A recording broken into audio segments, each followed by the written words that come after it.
Today we have another episode of a remarkable novel by Charles Dickens, Bleak House. Set in Victorian England, this story immerses us in a world filled with mysteries, complex characters, and profound reflections on society and human nature. We hope this episode helps you relax and prepare for sleep. Be sure to check out the entire playlist for more. Enjoy the listening. His son's name is the same, said I. He wouldn't let his son have any name if he could take it from him, returned the old lady. Look at the son's dress. It certainly was plain, threadbare, almost shabby. Yet the father must be garnished and tricked out, said the old lady. Because of his deportment, I'd deport him. Transport him would be better. I felt curious to know more concerning this person. I asked, does he give lessons in deportment now? Now, returned the old lady shortly, never did. After a moment's consideration, I suggested that perhaps fencing had been his accomplishment. I don't believe he can fence at all, ma'am, said the old lady. I looked surprised and inquisitive, the old lady becoming more and more incensed against the master of deportment as she dwelt upon the subject, gave me some particulars of his career with strong assurances that they were mildly stated. He had married a meek little dancing mistress with a tolerable connection, having never in his life before done anything but deport himself, and had worked her to death, or had, at the best, suffered her to work herself to death, to maintain him in those expenses which were indispensable to his position. At once to exhibit his deportment to the best models, and to keep the best models constantly before himself, he had found it necessary to frequent all public places of fashionable and lounging resort, to be seen at Brighton and elsewhere at fashionable times, and to lead an idle life in the very best clothes. To enable him to do this, the affectionate little dancing mistress had toiled and labored, and would have toiled and labored to that hour if her strength had lasted so long. For the mainspring of the story was that in spite of the man's absorbing selfishness, his wife, overpowered by his deportment, had to the last believed in him and had, on her deathbed in the most moving terms, confided him to their son as one who had an inextinguishable claim upon him, and whom he could never regard with too much pride and deference. The son, inheriting his mother's belief and having the deportment always before him, had lived and grown in the same faith, and now, at 30 years of age, worked for his father 12 hours a day and looked up to him with veneration on the old imaginary pinnacle. The airs the fellow gives himself, said my informant, shaking her head at old Mr. Turveydrop with speechless indignation as he drew on his tight gloves, of course unconscious of the homage she was rendering. He fully believes he is one of the aristocracy, and he is so condescending to the son, he so egregiously deludes that you might suppose him the most virtuous of parents. Oh, said the old lady, apostrophizing him with infinite vehemence, I could bite you. I could not help being amused, though I heard the old lady out with feelings of real concern. It was difficult to doubt her with the father and son before me. What I might have thought of them without the old lady's account, or what I might have thought of the old lady's account without them, I cannot say. There was a fitness of things in the whole that carried conviction with it. My eyes were yet wandering from young Mr. Turveydrop working so hard to old Mr. Turveydrop deporting himself so beautifully, when the latter came ambling up to me and entered into conversation. He asked me first of all whether I conferred a charm and a distinction on London by residing in it. I did not think it necessary to reply that I was perfectly aware I should not do that in any case, but merely told him where I did reside. A lady so graceful and accomplished, he said, kissing his right glove and afterwards extending it towards the pupils, will look leniently on the deficiencies here. We do our best to polish. He sat down beside me, taking some pains to sit on the form, I thought, in imitation of the print of his illustrious model on the sofa, and really he did look very like it. To polish, he repeated, taking a pinch of snuff and gently fluttering his fingers. But we are not, if I may say so, to one form to be graceful both by nature and art, with the high-shouldered bow, which it seemed impossible for him to make without lifting up his eyebrows and shutting his eyes. We are not what we used to be in point of deportment. Are we not, sir? Said I. We have degenerated, he returned, shaking his head, which he could do to a very limited extent in his cravat. A leveling age is not favorable to deportment. It develops vulgarity. Perhaps I speak with some little partiality. It may not be for me to say that I have been called for some years now Gentleman Turveydrop, or that His Royal Highness the Prince Regent did me the honor to inquire, on my removing my hat as he drove out of the pavilion at Brighton, that fine building, who is he? Who the devil is he? Why don't I know him? Why hasn't he 30,000 a year? But these are little matters of anecdote. The general property, ma'am, still repeated occasionally among the upper classes. Indeed, said I. He replied with the high-shouldered bow, where what is left among us of deportment, he added, still lingers. England, alas, my country, has degenerated very much and is degenerating every day. She has not many gentlemen left. We are few. I see nothing to succeed us but a race of weavers. One might hope that the race of gentlemen would be perpetuated here, said I. You are very good, he smiled with a high-shouldered bow again. You flatter me, but no, I have never been able to imbue my poor boy with that part of his art. Heaven forbid that I should disparage my dear child, but he has no deportment. He appears to be an excellent master, I observed. Understand me, my dear madam, he is an excellent master. All that can be acquired, he has acquired. All that can be imparted, he can impart. But there are things— He took another pinch of snuff and made the bow again, as if to add, this kind of thing, for instance. I glanced towards the center of the room, where Miss Jellyby's lover, now engaged with single pupils, was undergoing greater drudgery than ever. My amiable child, murmured Mr. Turveydrop, adjusting his cravat. Your son is indefatigable, said I. It is my reward, said Mr. Turveydrop, to hear you say so. In some respects he treads in the footsteps of his sainted mother. She was a devoted creature. But woman, lovely woman, said Mr. Turveydrop with very disagreeable gallantry, what a sex you are. I rose and joined Miss Jellyby, who was by this time putting on her bonnet. The time allotted to a lesson having fully elapsed, there was a general putting on of bonnets. When Miss Jellyby and the unfortunate prince found an opportunity to become betrothed, I don't know, but they certainly found none on this occasion to exchange a dozen words. My dear, said Mr. Turveydrop benignly to his son, do you know the hour? No, father, the son had no watch. The father had a handsome gold one, which he pulled out with an air that was an example to mankind. My son, said he, it's 2 o'clock. Recollect your school at Kensington at 3. That's time enough for me, father, said Prince. I can take a morsel of dinner standing and be off. My dear boy, returned his father, you must be very quick. You will find the cold mutton on the table. Thank you, father. Are you off now, father? Yes, my dear, I suppose, said Mr. Turveydrop, shutting his eyes and lifting up his shoulders with modest consciousness that I must show myself, as usual, about town. You had better dine out comfortably somewhere, said his son. My dear child, I intend to. I shall take my little meal, I think, at the French house in the Opera Colonnade. That's right. Goodbye, father, said Prince, shaking hands. Goodbye, my son, bless you.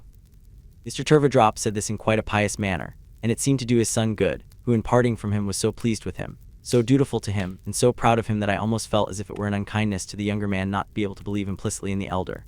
The few moments that were occupied by Prince in taking leave of us, and particularly of one of us as I saw being in the secret, enhanced my favorable impression of his almost childish character.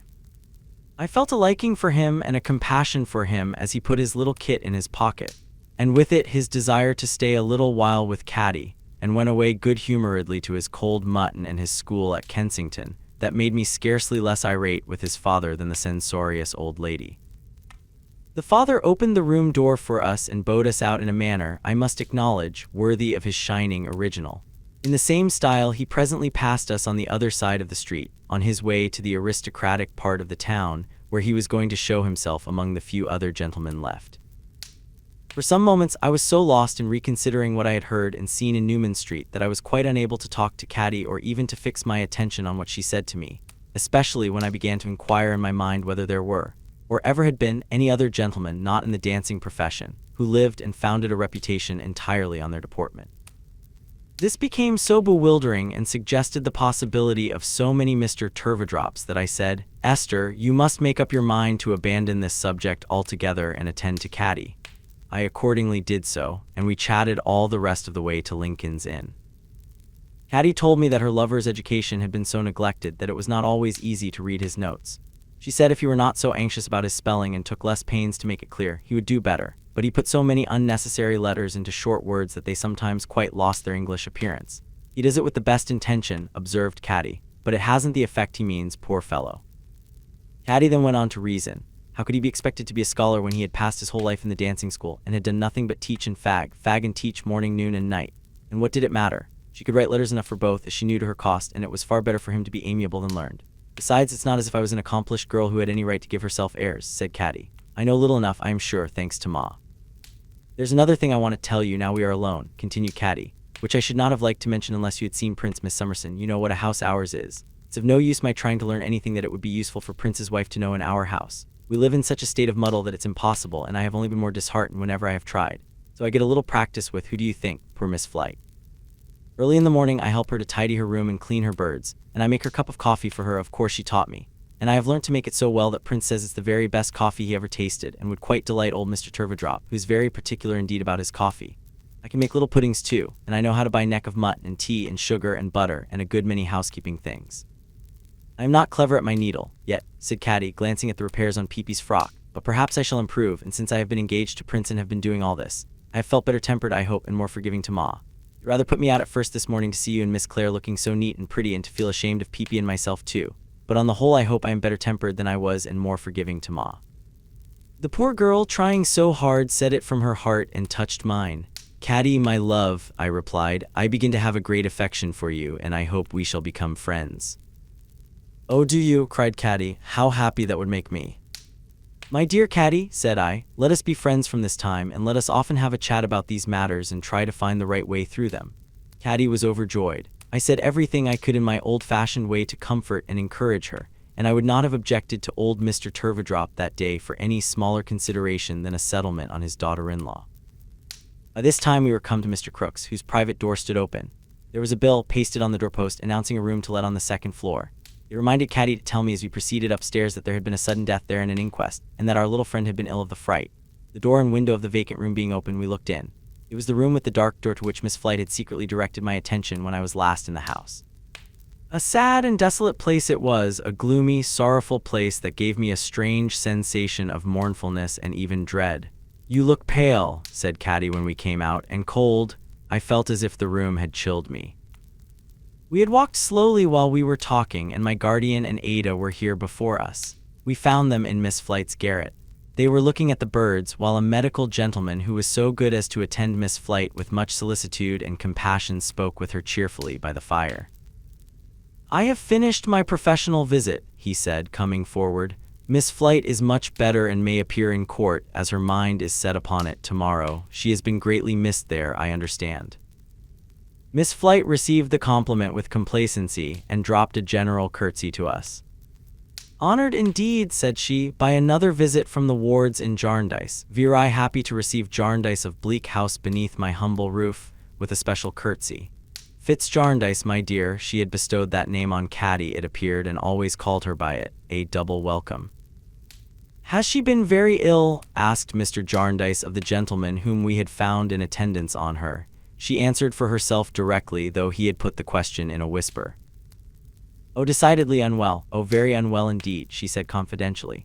Not pain, you know, trouble, not bodily so much as nervous. The truth is, in a subdued voice and trembling, we have had death here. There was poison in the house. I am very susceptible to such horrid things. It frightened me. Only Mr. Woodcourt knows how much. My physician, Mr. Woodcourt, with great stateliness. The wards in Jarndyce, Jarndyce of Bleak House, Fitz Jarndyce. Miss Flight, said Mr. Woodcourt in a grave kind of voice, as if he were appealing to her while speaking to us and laying his hand gently on her arm. Miss Flight describes her illness with her usual accuracy. She was alarmed by an occurrence in the house which might have alarmed a stronger person, and was made ill by the distress and agitation. She brought me here in the first hurry of the discovery, though too late for me to be of any use to the unfortunate man. I have compensated myself for that disappointment by coming here since and being of some small use to her. The kindest physician in the college, whispered Miss Flight to me. I expect a judgment on the day of judgment, and shall then confer estates. She will be as well in a day or two, said Mr. Woodcourt, looking at her with an observant smile, as she ever will be. In other words, quite well, of course. Have you heard of her good fortune? Most extraordinary, said Miss Flight, smiling brightly. You never heard of such a thing, my dear. Every Saturday, Conversation Kendra Guppy, clerk to Conversation K, places in my hand a paper of shillings. Shillings, I assure you, always the same number in the paper, always one for every day in the week.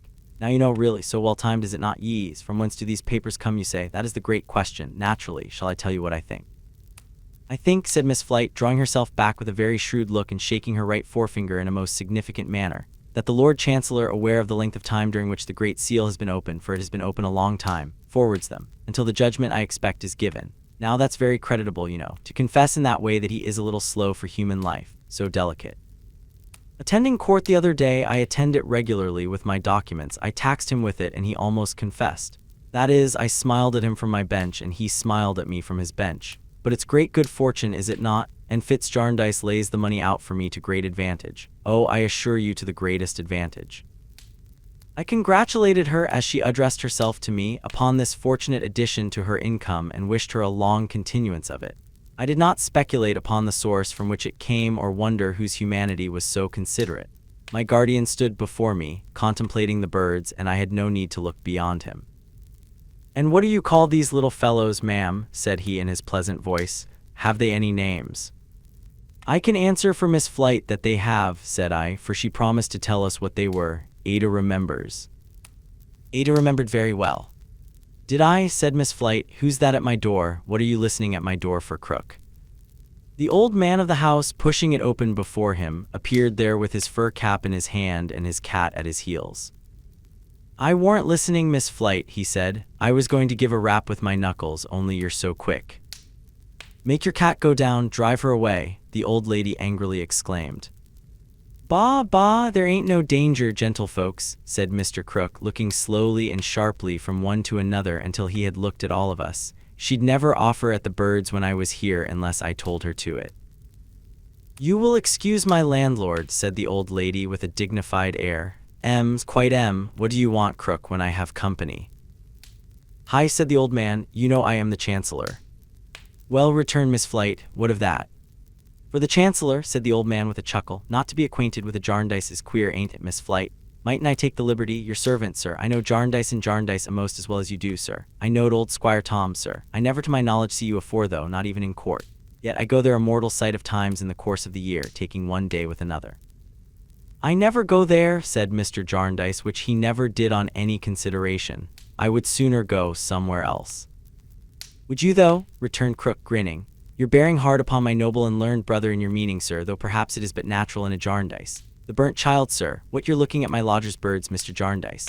The old man had come by little and little into the room until he now touched my guardian with his elbow and looked close up into his face with his spectacled eyes.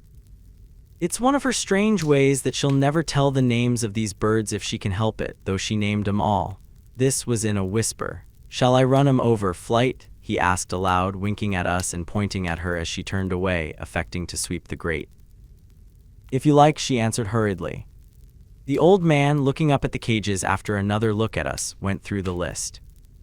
"Hope, joy, youth, peace, rest, life, dust, ashes, waste, want, ruin, despair, madness, death, cunning, folly, words, wigs, rags, sheepskin, plunder, precedent, jargon, gammon, and spinach. That's the whole collection," said the old man, "all cooped up together by my noble and learned brother." "This is a bitter wind," muttered my guardian. "When my noble and learned brother gives his judgment, they're to be let go free," said Crook, winking at us again. "And then," he added, whispering and grinning, "if that ever was to happen, which it won't, the birds that have never been caged would kill 'em." "If ever the wind was in the east," said my guardian, pretending to look out of the window for a weathercock, "I think it's there today."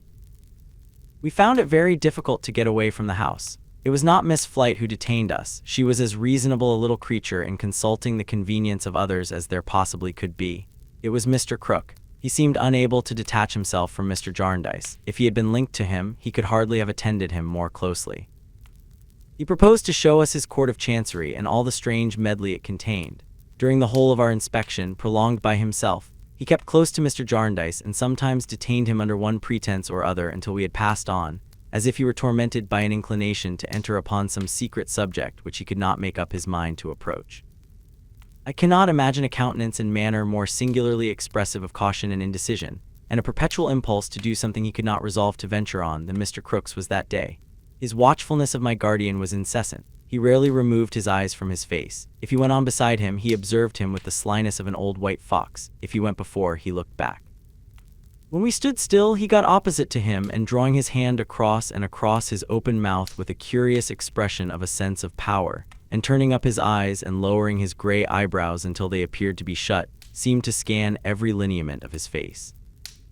At last, having been always attended by the cat all over the house, and having seen the whole stock of miscellaneous lumber, which was certainly curious, we came into the back part of the shop. Here on the head of an empty barrel stood on end were an ink bottle, some old stumps of pens, and some dirty playbills, and against the wall were pasted several large printed alphabets in several plain hands. "What are you doing here?" asked my guardian. "Trying to learn myself to read and write," said Crook. "And how do you get on?" "Slow, bad," returned the old man impatiently. "It's hard at my time of life." "It would be easier to be taught by someone," said my guardian. "Aye, but they might teach me wrong," returned the old man with a wonderfully suspicious flash of his eye. "I don't know what I may have lost by not being learned afore. I wouldn't like to lose anything by being learned wrong now." "Wrong," said my guardian with his good-humored smile. "Who do you suppose would teach you wrong?" "I don't know, Mr. Jarndyce of Bleak House," replied the old man, turning up his spectacles on his forehead and rubbing his hands. "I don't suppose as anybody would, but I'd rather trust my own self than another." These answers and his manner were strange enough to cause my guardian to inquire of Mr. Woodcourt, as we all walked across Lincoln's Inn together, whether Mr. Crook were really, as his lodger represented him, deranged. The young surgeon replied no, he had seen no reason to think so. He was exceedingly distrustful, as ignorance usually was, and he was always more or less under the influence of raw gin, of which he drank great quantities and of which he and his back shop, as we might have observed, smelt strongly. But he did not think him mad as yet. On our way home, I so conciliated Peepy's affections by buying him a windmill and 2 flour sacks that he would suffer nobody else to take off his hat and gloves and would sit nowhere at dinner but at my side. Caddy sat upon the other side of me, next to Ada, to whom we imparted the whole history of the engagement as soon as we got back. We made much of Caddy and Peepy too, and Caddy brightened exceedingly, and my guardian was as merry as we were, and we were all very happy indeed until Caddy went home at night in a hackney coach with Peepy fast asleep but holding tight to the windmill.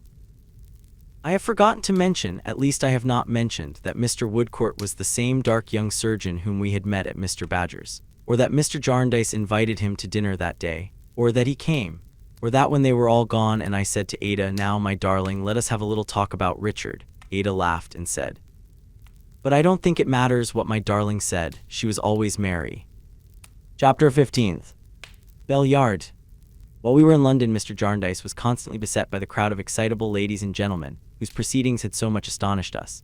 Mr. Quale, who presented himself soon after our arrival, was in all such excitements. He seemed to project those 2 shining knobs of temples of his into everything that went on, and to brush his hair farther and farther back, until the very roots were almost ready to fly out of his head in inappeasable philanthropy. All objects were alike to him, but he was always particularly ready for anything in the way of a testimonial to anyone. His great power seemed to be his power of indiscriminate admiration. He would sit for any length of time with the utmost enjoyment, bathing his temples in the light of any order of luminary. Having first seen him perfectly swallowed up in admiration of Mrs. Jellyby, I had supposed her to be the absorbing object of his devotion. I soon discovered my mistake and found him to be train-bearer and organ-blower to a whole procession of people. Mrs. Pardiggle came one day for a subscription to something, and with her, Mr. Quale. Whatever Mrs. Pardiggle said, Mr. Quale repeated to us, and just as he had drawn Mrs. Jellyby out, he drew Mrs. Pardiggle out. Mrs. Pardiggle wrote a letter of introduction to my guardian in behalf of her eloquent friend Mr. Gusher. With Mr. Gusher appeared Mr. Quale again. Mr. Gusher, being a flabby gentleman with a moist surface, and eyes so much too small for his moon of a face that they seemed to have been originally made for somebody else, was not at first sight prepossessing. Yet he was scarcely seated before Mr. Quale asked Ada and me, not inaudibly, whether he was not a great creature, which he certainly was, flabbily speaking, though Mr. Quale meant in intellectual beauty, and whether we were not struck by his massive configuration of brow. In short, we heard of a great many missions of various sorts among this set of people, but nothing respecting them was half so clear to us as that it was Mr. Quale's mission to be in ecstasies with everybody else's mission, and that it was the most popular mission of all. Mr. Jarndyce had fallen into this company in the tenderness of his heart and his earnest desire to do all the good in his power, but that he felt it to be too often an unsatisfactory company, where benevolence took spasmodic forms, where charity was assumed as a regular uniform by loud professors and speculators in cheap notoriety, vehement in profession, restless and vain in action, servile in the last degree of meanness to the great, adulatory of one another, and intolerable to those who were anxious quietly to help the weak from failing rather than with a great deal of bluster and self-laudation to raise them up a little way when they were down, he plainly told us. When a testimonial was originated to Mr. Quale by Mr. Gusher, who had already got one, originated by Mr. Quale, and when Mr. Gusher spoke for an hour and a half on the subject to a meeting, including 2 charity schools of small boys and girls, who were specially reminded of the widow's mite, and requested to come forward with halfpence and be acceptable sacrifices, I think the wind was in the east for 3 whole weeks. I mention this because I am coming to Mr. Skimpole again. It seemed to me that his offhand professions of childishness and carelessness were a great relief to my guardian, by contrast with such things, and were the more readily believed in since to find one perfectly undesigning and candid man among many opposites could not fail to give him pleasure. I should be sorry to imply that Mr. Skimpole divined this and was politic. I really never understood him well enough to know. What he was to my guardian, he certainly was to the rest of the world. He had not been very well, and thus, though he lived in London, we had seen nothing of him until now. He appeared one morning in his usual agreeable way and as full of pleasant spirits as ever. Well, he said, here he was. He had been bilious, but rich men were often bilious, and therefore he had been persuading himself that he was a man of property. So he was in a certain point of view in his expansive intentions. He had been enriching his medical attendant in the most lavish manner. He had always doubled and sometimes quadrupled his fees. He had said to the doctor, now my dear doctor, it is quite a delusion on your part to suppose that you attend me for nothing. I am overwhelming you with money in my expansive intentions, if you only knew it. And really, he said, he meant it to that degree that he thought it much the same as doing it. If he had had those bits of metal or thin paper to which mankind attached so much importance to put in the doctor's hand, he would have put them in the doctor's hand. Not having them, he substituted the will for the deed. Very well. If he really meant it, if his will were genuine and real, which it was, it appeared to him that it was the same as coin, and cancelled the obligation. It may be partly because I know nothing of the value of money, said Mr. Skimpole, but I often feel this. It seems so reasonable. My butcher says to me he wants that little bill. It's a part of the pleasant, unconscious poetry of the man's nature that he always calls it a little bill to make the payment appear easy to both of us. I replied to the butcher, my good friend, if you knew it, you're paid. You haven't had the trouble of coming to ask for the little bill. You're paid, I mean it. But suppose, said my guardian, laughing, he had meant the meat in the bill instead of providing it. My dear Jarndyce, he returned, you surprise me. You take the butcher's position. A butcher I once dealt with occupied that very ground. Says he, sir, why did you eat spring lamb at 18 pence a pound? Why did I eat spring lamb at 18 pence a pound, my honest friend? Said I, naturally amazed by the question. I like spring lamb. This was so far convincing. Well, sir, says he, I wish I had meant the lamb as you mean the money. My good fellow, said I, pray let us reason like intellectual beings. How could that be? It was impossible. You had got the lamb and I have not got the money. You couldn't really mean the lamb without sending it in, whereas I can and do really mean the money without paying it. He had not a word. There was an end of the subject. Did he take no legal proceedings? Inquired my guardian. Yes, he took legal proceedings, said Mr. Skimpole, but in that he was influenced by passion, not by reason. Passion reminds me of Boythorn. He writes me that you and the ladies have promised him a short visit at his bachelor house in Lincolnshire. He is a great favorite with my girls, said Mr. Jarndyce, and I have promised for them. Nature forgot to shade him off, I think, observed Mr. Skimpole to Ada and me. A little too boisterous, like the sea. A little too vehement, like a bull who has made up his mind to consider every color scarlet. But I grant a sledge-hammering sort of merit in him. I should have been surprised if those two could have thought very highly of one another, Mr. Boythorn attaching so much importance to many things, and Mr. Skimpole caring so little for anything. Besides which, I had noticed Mr. Boythorn more than once on the point of breaking out into some strong opinion when Mr. Skimpole was referred to. Of course, I merely joined Ada in saying that we had been greatly pleased with him. He has invited me, said Mr. Skimpole, and if a child may trust himself in such hands, which the present child is encouraged to do with the united tenderness of two angels to guard him, I shall go. He proposes to frank me down and back again. I suppose it will cost money, shillings perhaps, or pounds, or something of that sort. By the by, Coavinses, you remember our friend Coavinses, Miss Summerson. He asked me as the subject arose in his mind, in his graceful, light-hearted manner, and without the least embarrassment. Oh yes, said I. Coavinses has been arrested by the great bailiff, said Mr. Skimpole. He will never do violence to the sunshine any more. It quite shocked me to hear it, for I had already recalled with anything but a serious association the image of the man sitting on the sofa that night wiping his head. His successor informed me of it yesterday, said Mr. Skimpole. His successor is in my house now, in possession, I think he calls it. He came yesterday on my blue-eyed daughter's birthday. I put it to him, this is unreasonable and inconvenient. If you had a blue-eyed daughter, you wouldn't like me to come uninvited on her birthday, but he stayed. Mr. Skimpole laughed at the pleasant absurdity and lightly touched the piano by which he was seated. And he told me, he said, playing little chords where I shall put full stops, the Coavinses had left 3 children, no mother, and that Coavinses' profession being unpopular, the rising Coavinses were at a considerable disadvantage. Mr. Jarndyce got up, rubbing his head, and began to walk about. Mr. Skimpole played the melody of one of Ada's favorite songs. Ada and I both looked at Mr. Jarndyce, thinking that we knew what was passing in his mind. After walking and stopping and several times leaving off rubbing his head and beginning again, my guardian put his hand upon the keys and stopped Mr. Skimple's playing. "I don't like this, Skimple," he said thoughtfully. Mr. Skimple, who had quite forgotten the subject, looked up surprised.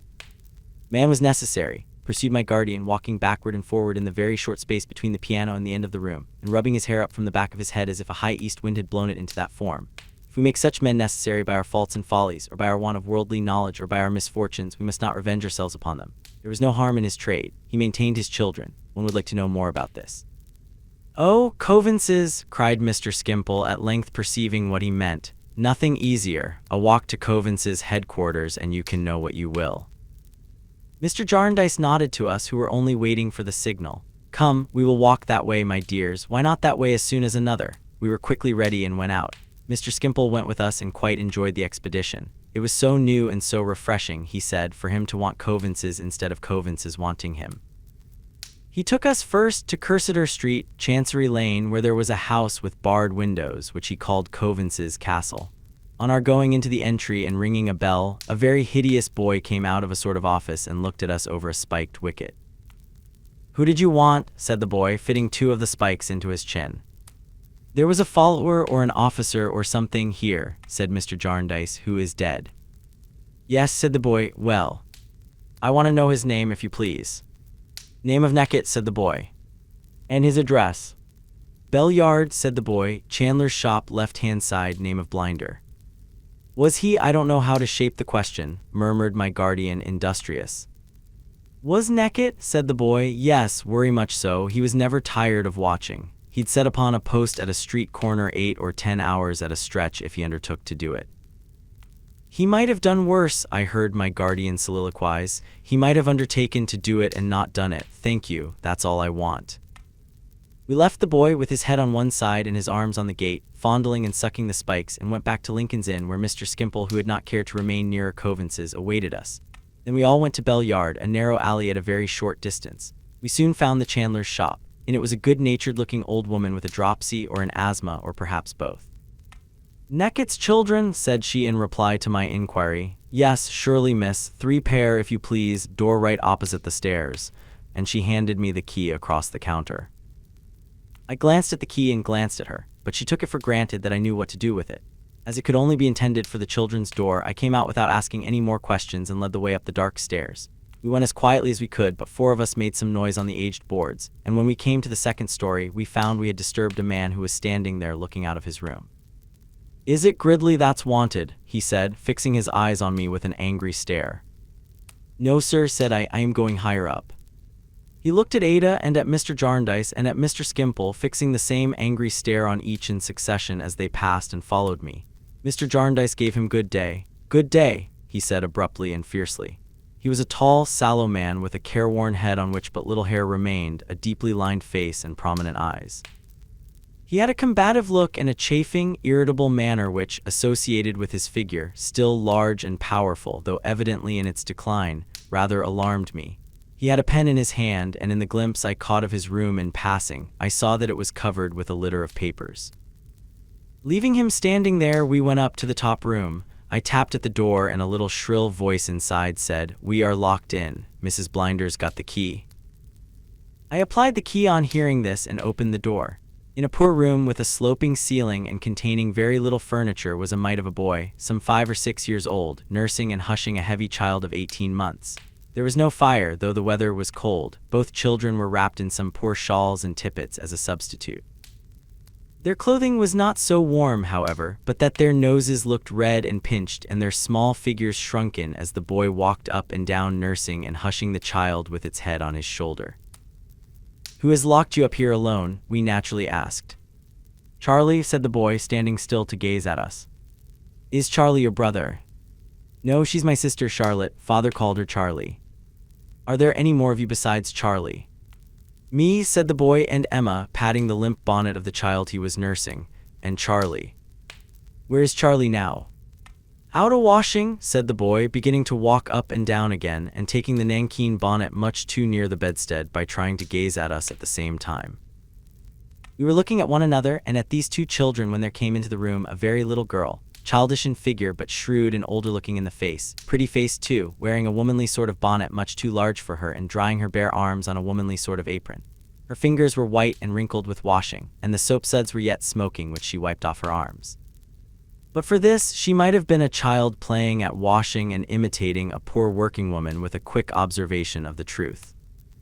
She had come running from some place in the neighborhood and had made all the haste she could. Consequently, though she was very light, she was out of breath and could not speak at first, as she stood panting and wiping her arms and looking quietly at us. "Oh, here, Charlie," said the boy. The child he was nursing stretched forth its arms and cried out to be taken by Charlie. The little girl took it, in a womanly sort of manner belonging to the apron and the bonnet, and stood looking at us over the burden that clung to her most affectionately.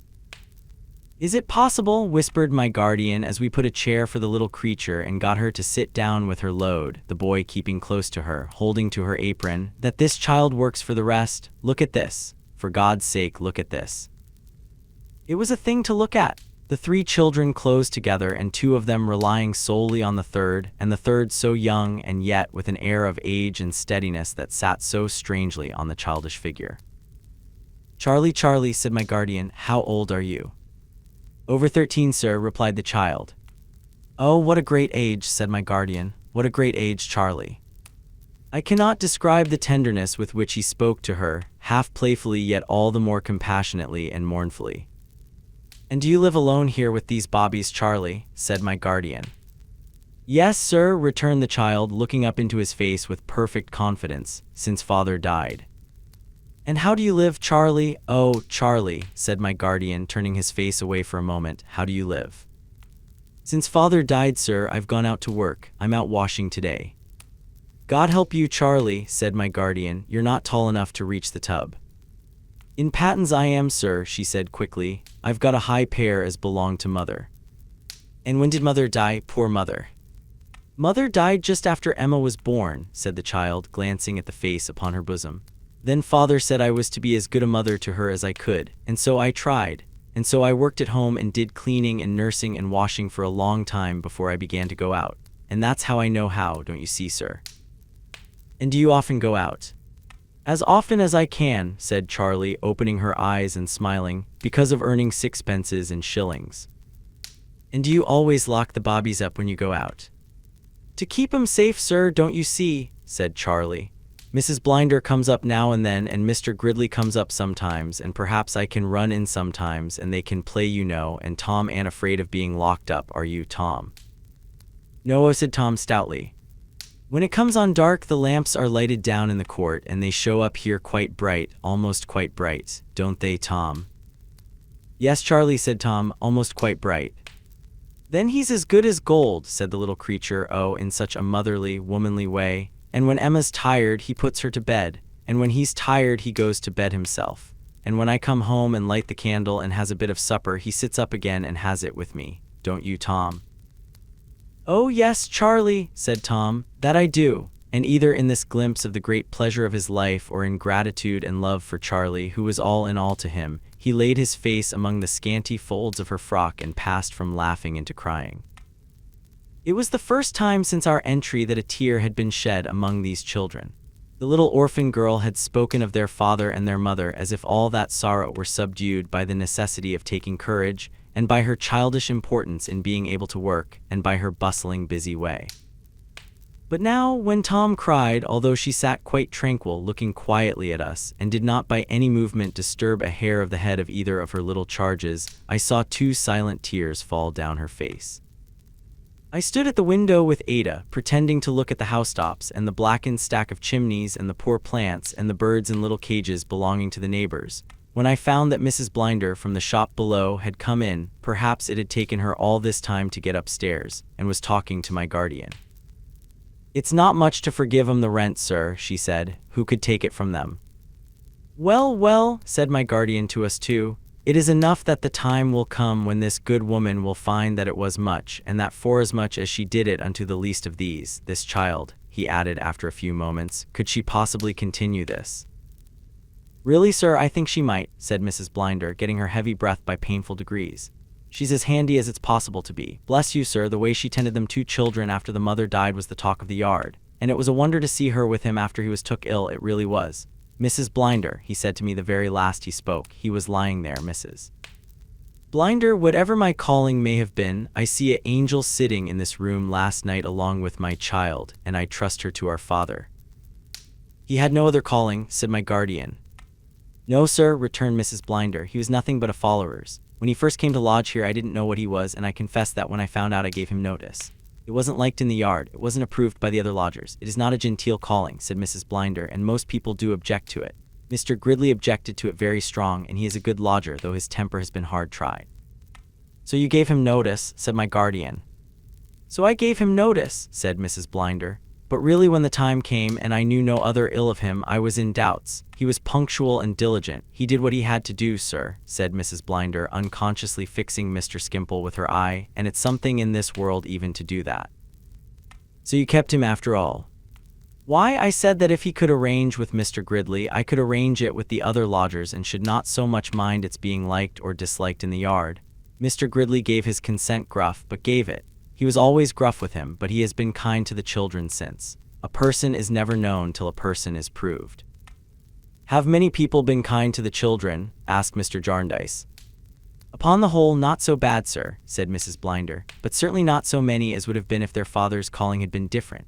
Mr. Covens gave a guinea and the followers made up a little purse. Some neighbors in the yard that had always joked and tapped their shoulders when he went by came forward with a little subscription, and in general, not so bad. Similarly with Charlotte. Some people won't employ her because she was a follower's child. Some people that do employ her cast it at her. Some make a merit of having her to work for them with that and all her drawbacks upon her, and perhaps pay her less and put upon her more. But she's patienter than others would be, and is clever too, and always willing up to the full mark of her strength and over. So I should say in general, not so bad, sir, but might be better. Mrs. Blinder sat down to give herself a more favorable opportunity of recovering her breath, exhausted anew by so much talking before it was fully restored. Mr. Jarndyce was turning to speak to us when his attention was attracted by the abrupt entrance into the room of the Mr. Gridley who had been mentioned, and whom we had seen on our way up.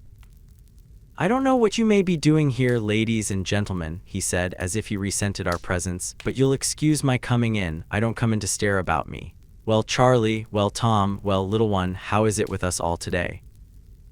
He bent over the group in a caressing way and clearly was regarded as a friend by the children, though his face retained its stern character and his manner to us was as rude as it could be. My guardian noticed it and respected it. No one surely would come here to stare about him, he said mildly. Maybe so, sir, maybe so, returned the other, taking Tom upon his knee and waving him off impatiently. I don't want to argue with ladies and gentlemen. I have had enough of arguing to last one man his life. You have sufficient reason, I dare say, said Mr. Jarndyce, for being chafed and irritated. There again, exclaimed the man, becoming violently angry. I am of a quarrelsome temper. I am irascible. I am not polite. Not very, I think. Sir, said Gridley, putting down the child and going up to him as if he meant to strike him, do you know anything of courts of equity? Perhaps I do, to my sorrow. To your sorrow, said the man, pausing in his wrath. If so, I beg your pardon. I am not polite, I know. I beg your pardon, sir, with renewed violence. I have been dragged for 25 years over burning iron, and I have lost the habit of treading upon velvet. Go into the court of chancery yonder and ask what is one of the standing jokes that brighten up their business sometimes, and they will tell you that the best joke they have is the man from Shropshire. I, he said, beating one hand on the other passionately, am the man from Shropshire. I believe I and my family have also had the honor of furnishing some entertainment in the same grave place, said my guardian composedly. You may have heard my name, Jarndyce. Mr. Jarndyce, said Gridley with a rough sort of salutation, you bear your wrongs more quietly than I can bear mine. More than that, I tell you, and I tell this gentleman and these young ladies, if they are friends of yours, that if I took my wrongs in any other way I should be driven mad. It is only by resenting them and by revenging them in my mind, and by angrily demanding the justice I never get, that I am able to keep my wits together. It is only that. He said, speaking in a homely, rustic way and with great vehemence. You may tell me that I overexcite myself. I answer that it's in my nature to do it under wrong, and I must do it. There's nothing between doing it and sinking into the smiling state of the poor little mad woman that haunts the court. If I was once to sit down under it, I should become imbecile. The passion and heat in which he was, and the manner in which his face worked, and the violent gestures with which he accompanied what he said, were most painful to see. Mr. Jarndyce, he said, consider my case. As true as there is a heaven above us, this is my case. I am one of two brothers. My father, a farmer, made a will and left his farm and stock and so forth to my mother for her life. After my mother's death, all was to come to me except a legacy of £300 that I was then to pay my brother. My mother died. My brother some time afterwards claimed his legacy. I and some of my relations said that he had had a part of it already in board and lodging and some other things. Now mind, that was the question and nothing else. No one disputed the will. No one disputed anything but whether part of that £300 had been already paid or not. To settle that question, my brother filing a bill, I was obliged to go into this accursed chancery. I was forced there because the law forced me and would let me go nowhere else. 17 people were made defendants to that simple suit. It first came on after 2 years. It was then stopped for another 2 years while the master, may his head rot off, inquired whether I was my father's son, about which there was no dispute at all with any mortal creature. He then found out that there were not defendants enough. Remember, there were only 17 as yet, but that we must have another who had been left out and must begin all over again. The costs at that time, before the thing was begun, were 3 times the legacy. My brother would have given up the legacy and joyful to escape more costs. My whole estate left to me in that will of my father's has gone in costs. The suit, still undecided, has fallen into rack and ruin and despair with everything else, and here I stand this day. Now, Mr. Jarndyce, in your suit there are thousands and thousands involved, where in mine there are hundreds. Is mine less hard to bear, or is it harder to bear, when my whole living was in it, and has been thus shamefully sucked away? Mr. Jarndyce said that he condoled with him with all his heart, and that he set up no monopoly himself in being unjustly treated by this monstrous system. There again, said Mr. Gridley with no diminution of his rage. The system, I am told on all hands, it's the system. I mustn't look to individuals, it's the system. I mustn't go into court and say, my lord, I beg to know this from you, is this right or wrong? Have you the face to tell me I have received justice and therefore am dismissed? My lord knows nothing of it. He sits there to administer the system. I mustn't go to Mr. Tulkinghorn, the solicitor in Lincoln's Inn Fields, and say to him when he makes me furious by being so cool and satisfied, as they all do, for I know they gain by it while I lose, don't I? I mustn't say to him, I will have something out of someone for my ruin by fair means or foul. He is not responsible. It's the system, but if I do no violence to any of them here, I don't know what may happen if I am carried beyond myself at last. I will accuse the individual workers of that system against me, face to face, before the great eternal bar. His passion was fearful. I could not have believed in such rage without seeing it. I have done, he said, sitting down and wiping his face. Mr. Jarndyce, I have done. I am violent. I know I ought to know it. I have been imprisoned for contempt of court. I have been imprisoned for threatening the solicitor. I have been in this trouble and that trouble and shall be again. I am the man from Shropshire, and I sometimes go beyond amusing them, though they have found it amusing too, to see me committed into custody and brought up in custody and all that. It would be better for me, they tell me, if I restrained myself. I tell them that if I did restrain myself I should become imbecile. I was a good enough tempered man once, I believe. People in my part of the country say they remember me so, but now I must have this vent under my sense of injury or nothing could hold my wits together. It would be far better for you, Mr. Gridley, the Lord Chancellor told me last week, not to waste your time here and to stay usefully employed down in Shropshire. My lord, I know it would, said I to him, and it would have been far better for me never to have heard the name of your high office, but unhappily for me, I can't undo the past, and the past drives me here. Besides, he added, breaking fiercely out, I'll shame them. To the last I'll show myself in that court to its shame. If I knew when I was going to die and could be carried there and had a voice to speak with, I would die there, saying, you have brought me here and sent me from here many and many a time. Now send me out feet foremost. His countenance had, perhaps for years, become so set in its contentious expression that it did not soften, even now when he was quiet. I came to take these bobbies down to my room for an hour, he said, going to them again, and let them play about. I didn't mean to say all this, but it don't much signify. You're not afraid of me, Tom, are you? No, said Tom, you ain't angry with me. You are right, my child, you're going back, Charlie. Come then, little one. He took the youngest child on his arm, where she was willing enough to be carried. I shouldn't wonder if we found a gingerbread soldier downstairs. Let's go and look for him. He made his former rough salutation, which was not deficient in a certain respect, to Mr. Jarndyce, and bowing slightly to us, went downstairs to his room. Upon that, Mr. Skimpole began to talk, for the first time since our arrival, in his usual gay strain. He said, well, it was really very pleasant to see how things lazily adapted themselves to purposes. Here was this Mr. Gridley, a man of a robust will and surprising energy, intellectually speaking, a sort of inharmonious blacksmith, and he could easily imagine that there Gridley was, years ago, wandering about in life for something to expend his superfluous combativeness upon, a sort of young love among the thorns, when the Court of Chancery came in his way and accommodated him with the exact thing he wanted. There they were matched ever afterwards. Otherwise, he might have been a great general, blowing up all sorts of towns, or he might have been a great politician, dealing in all sorts of parliamentary rhetoric. But as it was, he and the Court of Chancery had fallen upon each other in the pleasantest way, and nobody was much the worse, and Gridley was, so to speak, from that hour provided for. Then look at Coavinses. How delightfully poor Coavinses, father of these charming children, illustrated the same principle. Mr. Skimpole himself had sometimes repined at the existence of Coavinses. He had found Coavinses in his way. He could have dispensed with Coavinses. There had been times when, if he had been a sultan and his grand vizier had said one morning, "What does the commander of the faithful require at the hands of his slave?" he might have even gone so far as to reply, "The head of Coavinses," but what turned out to be the case? That all that time, he had been giving employment to a most deserving man, that he had been a benefactor to Coavinses, that he had actually been enabling Coavinses to bring up these charming children in this agreeable way, developing these social virtues. Insomuch that his heart had just now swelled and the tears had come into his eyes when he had looked round the room and thought, "I was the great patron of Coavinses, and his little comforts were my work." There was something so captivating in his light way of touching these fantastic strings, and he was such a mirthful child by the side of the graver childhood we had seen, that he made my guardian smile even as he turned towards us from a little private talk with Mrs. Blinder. We kissed Charlie and took her downstairs with us and stopped outside the house to see her run away to her work. I don't know where she was going, but we saw her run, such a little creature in her womanly bonnet and apron, through a covered way at the bottom of the court and melt into the city's strife and sound like a dewdrop in an ocean. Chapter 16. Tom all alone. My Lady Dedlock is restless, very restless. The astonished fashionable intelligence hardly knows where to have her. Today she is at Chesney Wold, yesterday she was at her house in town, tomorrow she may be abroad, for anything the fashionable intelligence can with confidence predict. Even Sir Leicester's gallantry has some trouble to keep pace with her.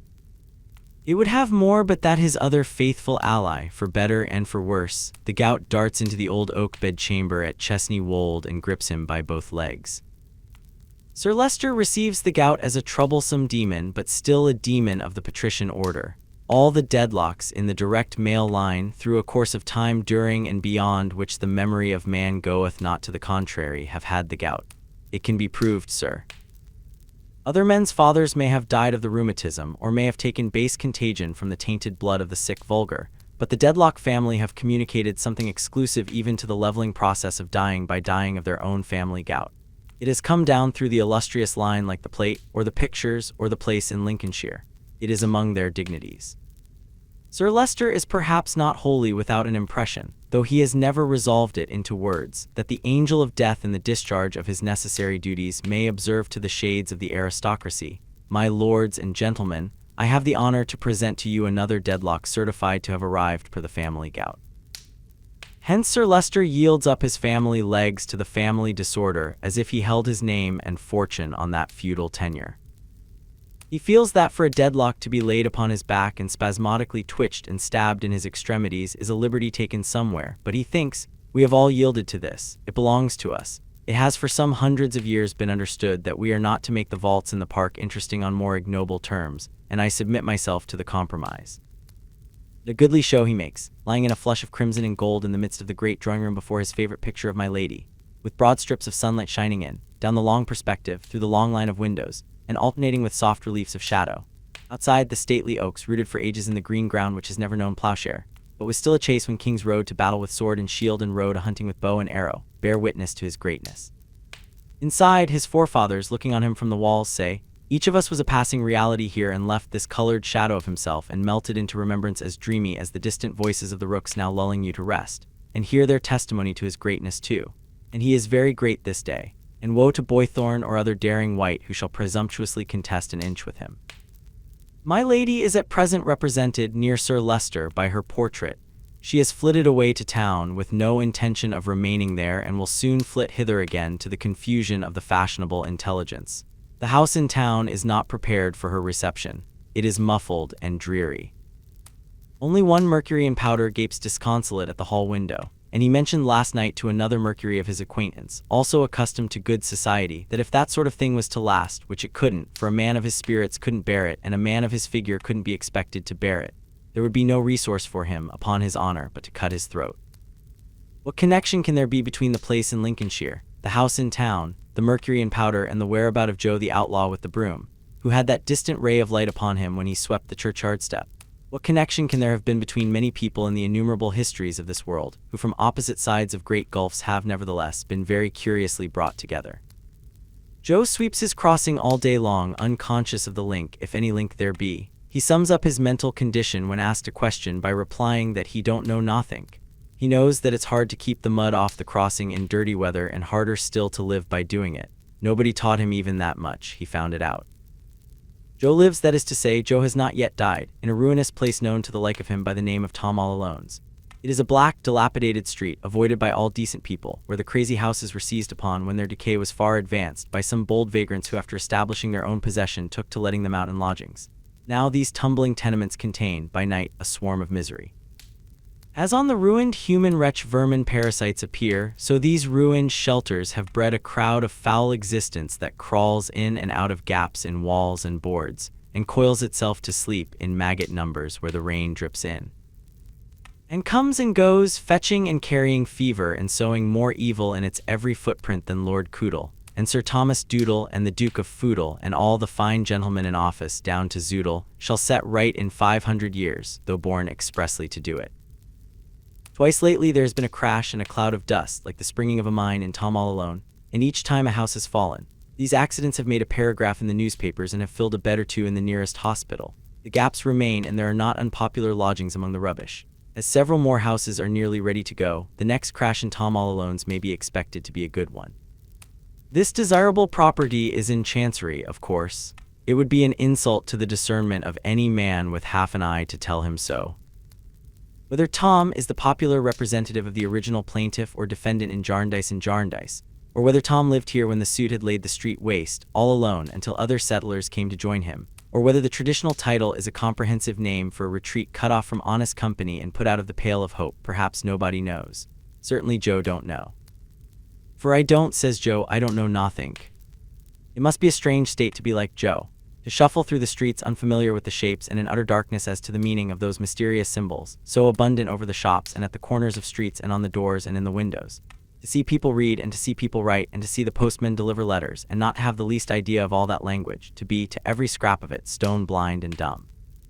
It must be very puzzling to see the good company going to the churches on Sundays with their books in their hands, and to think, for perhaps Joe does think at odd times, what does it all mean, and if it means anything to anybody, how comes it that it means nothing to me? To be hustled and jostled and moved on, and really to feel that it would appear to be perfectly true that I have no business here or there or anywhere, and yet to be perplexed by the consideration that I am here somehow too, and everybody overlooked me until I became the creature that I am.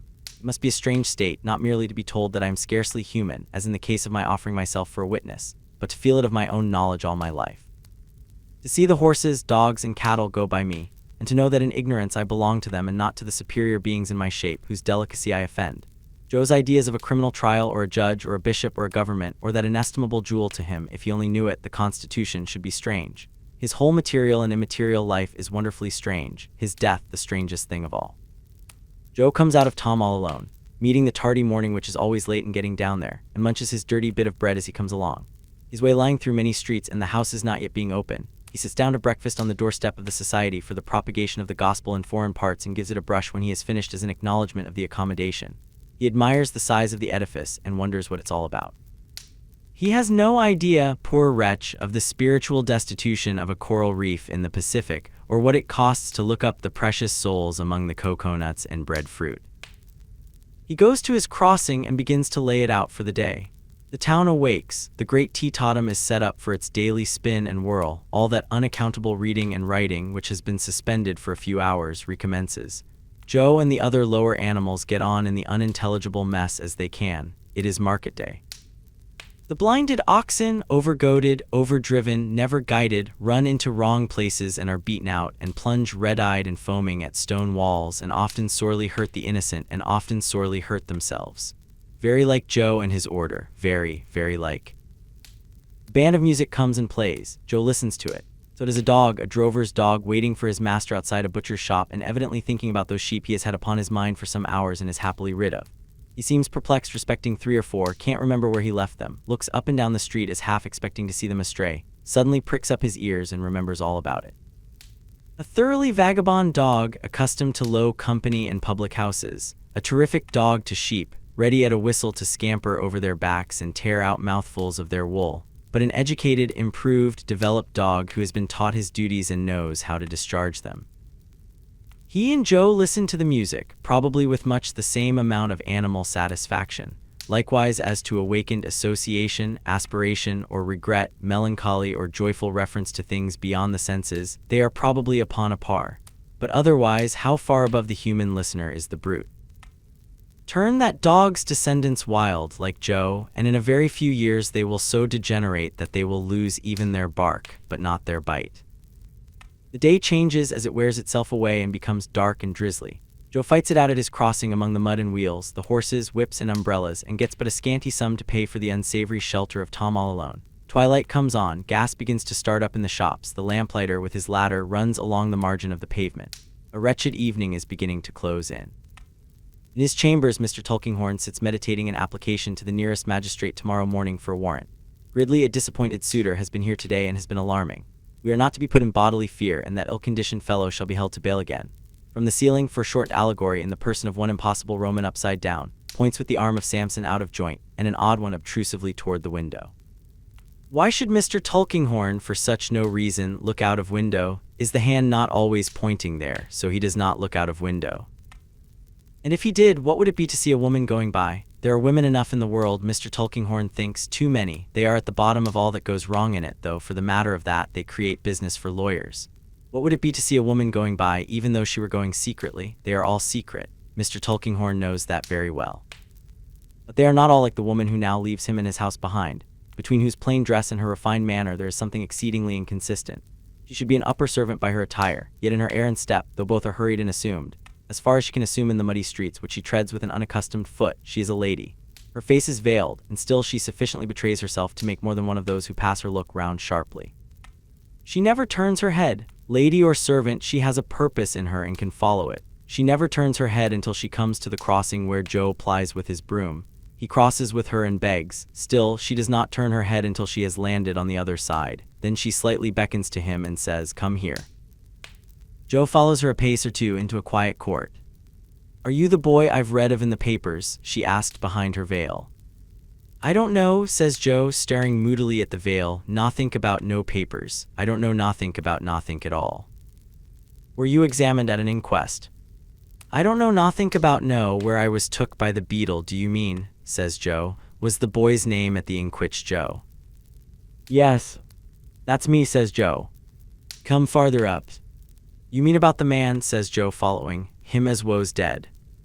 "Hush, speak in a whisper." "Yes. Did he look when he was living so very ill and poor?" "Oh, just," says Joe. "Did he look like not like you?" says the woman with abhorrence. "Oh, not so bad as me," says Joe. "I'm a reg'lar one I am. You didn't know him, did you?" "How dare you ask me if I knew him?" "No offense, my lady," says Joe with much humility, for even he has got at the suspicion of her being a lady. "I am not a lady, I am a servant." "You are a jolly servant," says Joe without the least idea of saying anything offensive, merely as a tribute of admiration. "Listen and be silent. Don't talk to me and stand farther from me. Can you show me all those places that were spoken of in the account I read? The place he wrote for, the place he died at, the place where you were taken to, and the place where he was buried. Do you know the place where he was buried?" Joe answers with a nod, having also nodded as each other place was mentioned. "Go before me and show me all those dreadful places. Stop opposite to each and don't speak to me unless I speak to you. Don't look back. Do what I want and I will pay you well." Joe attends closely while the words are being spoken, tells them off on his broom handle, finding them rather hard, pauses to consider their meaning, considers it satisfactory, and nods his ragged head. "I'm fly," says Joe, "but fen larks, stow hooking it." "What does the horrible creature mean?" exclaims the servant, recoiling from him. "Stow cutting away, says Joe. "I don't understand you. Go on before. I will give you more money than you ever had in your life." Joe screws up his mouth into a whistle, gives his ragged head a rub, takes his broom under his arm, and leads the way, passing deftly with his bare feet over the hard stones and through the mud and mire. "Cook's Court." Joe stops a pause. "Who lives here?" "Him what give him his writing and give me half a bull," says Joe in a whisper without looking over his shoulder. Go on to the next. Crook's house. Joe stops again, a longer pause. Who lives here? He lived here, Joe answers as before. After a silence he is asked, in which room? In the back room up there. You can see the winder from this corner. Up there, that's where I see him stretched out. This is the publicus where I was took to. Go on to the next. It is a longer walk to the next, but Joe, relieved of his first suspicions, sticks to the forms imposed upon him and does not look round. By many devious ways, reeking with offense of many kinds, they come to the little tunnel of a court, and to the gas lamp, lighted now, and to the iron gate. He was put there, says Joe, holding to the bars and looking in. Where? Oh, what a scene of horror. There, says Joe, pointing, over yonder, among them piles of bones, and close to that their kitchen winder. They put him where nigh the top. They was obliged to stamp upon it to get it in. I could unkiver it for you with my broom if the gate was open. That's why they locks it, I suppose, giving it a shake. It's always locked. Look at the rat, cries Joe, excited. Hi, look, there he goes, ho, into the ground. The servant shrinks into a corner of that hideous archway with its deadly stains contaminating her dress, and putting out her two hands and passionately telling him to keep away from her, for he is loathsome to her, so remains for some moments. Joe stands staring and is still staring when she recovers herself. Is this place of abomination consecrated ground? I don't know nothink of consequential ground, says Joe, still staring. Is it blessed? Which, says Joe, in the last degree amazed. Is it blessed? I'm blessed if I know, says Joe, staring more than ever, but I shouldn't think it warrant. Blessed, repeats Joe, something troubled in his mind. It ain't done it much good if it is. Blessed, I should think it was t'othered myself, but I don't know nothink. The servant takes as little heed of what he says as she seems to take of what she has said herself. She draws off her glove to get some money from her purse. Joe silently notices how white and small her hand is, and what a jolly servant she must be to wear such sparkling rings.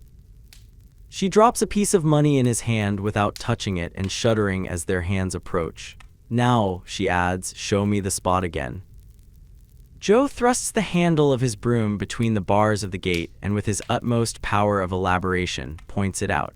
At length, looking aside to see if he has made himself intelligible, he finds that he is alone.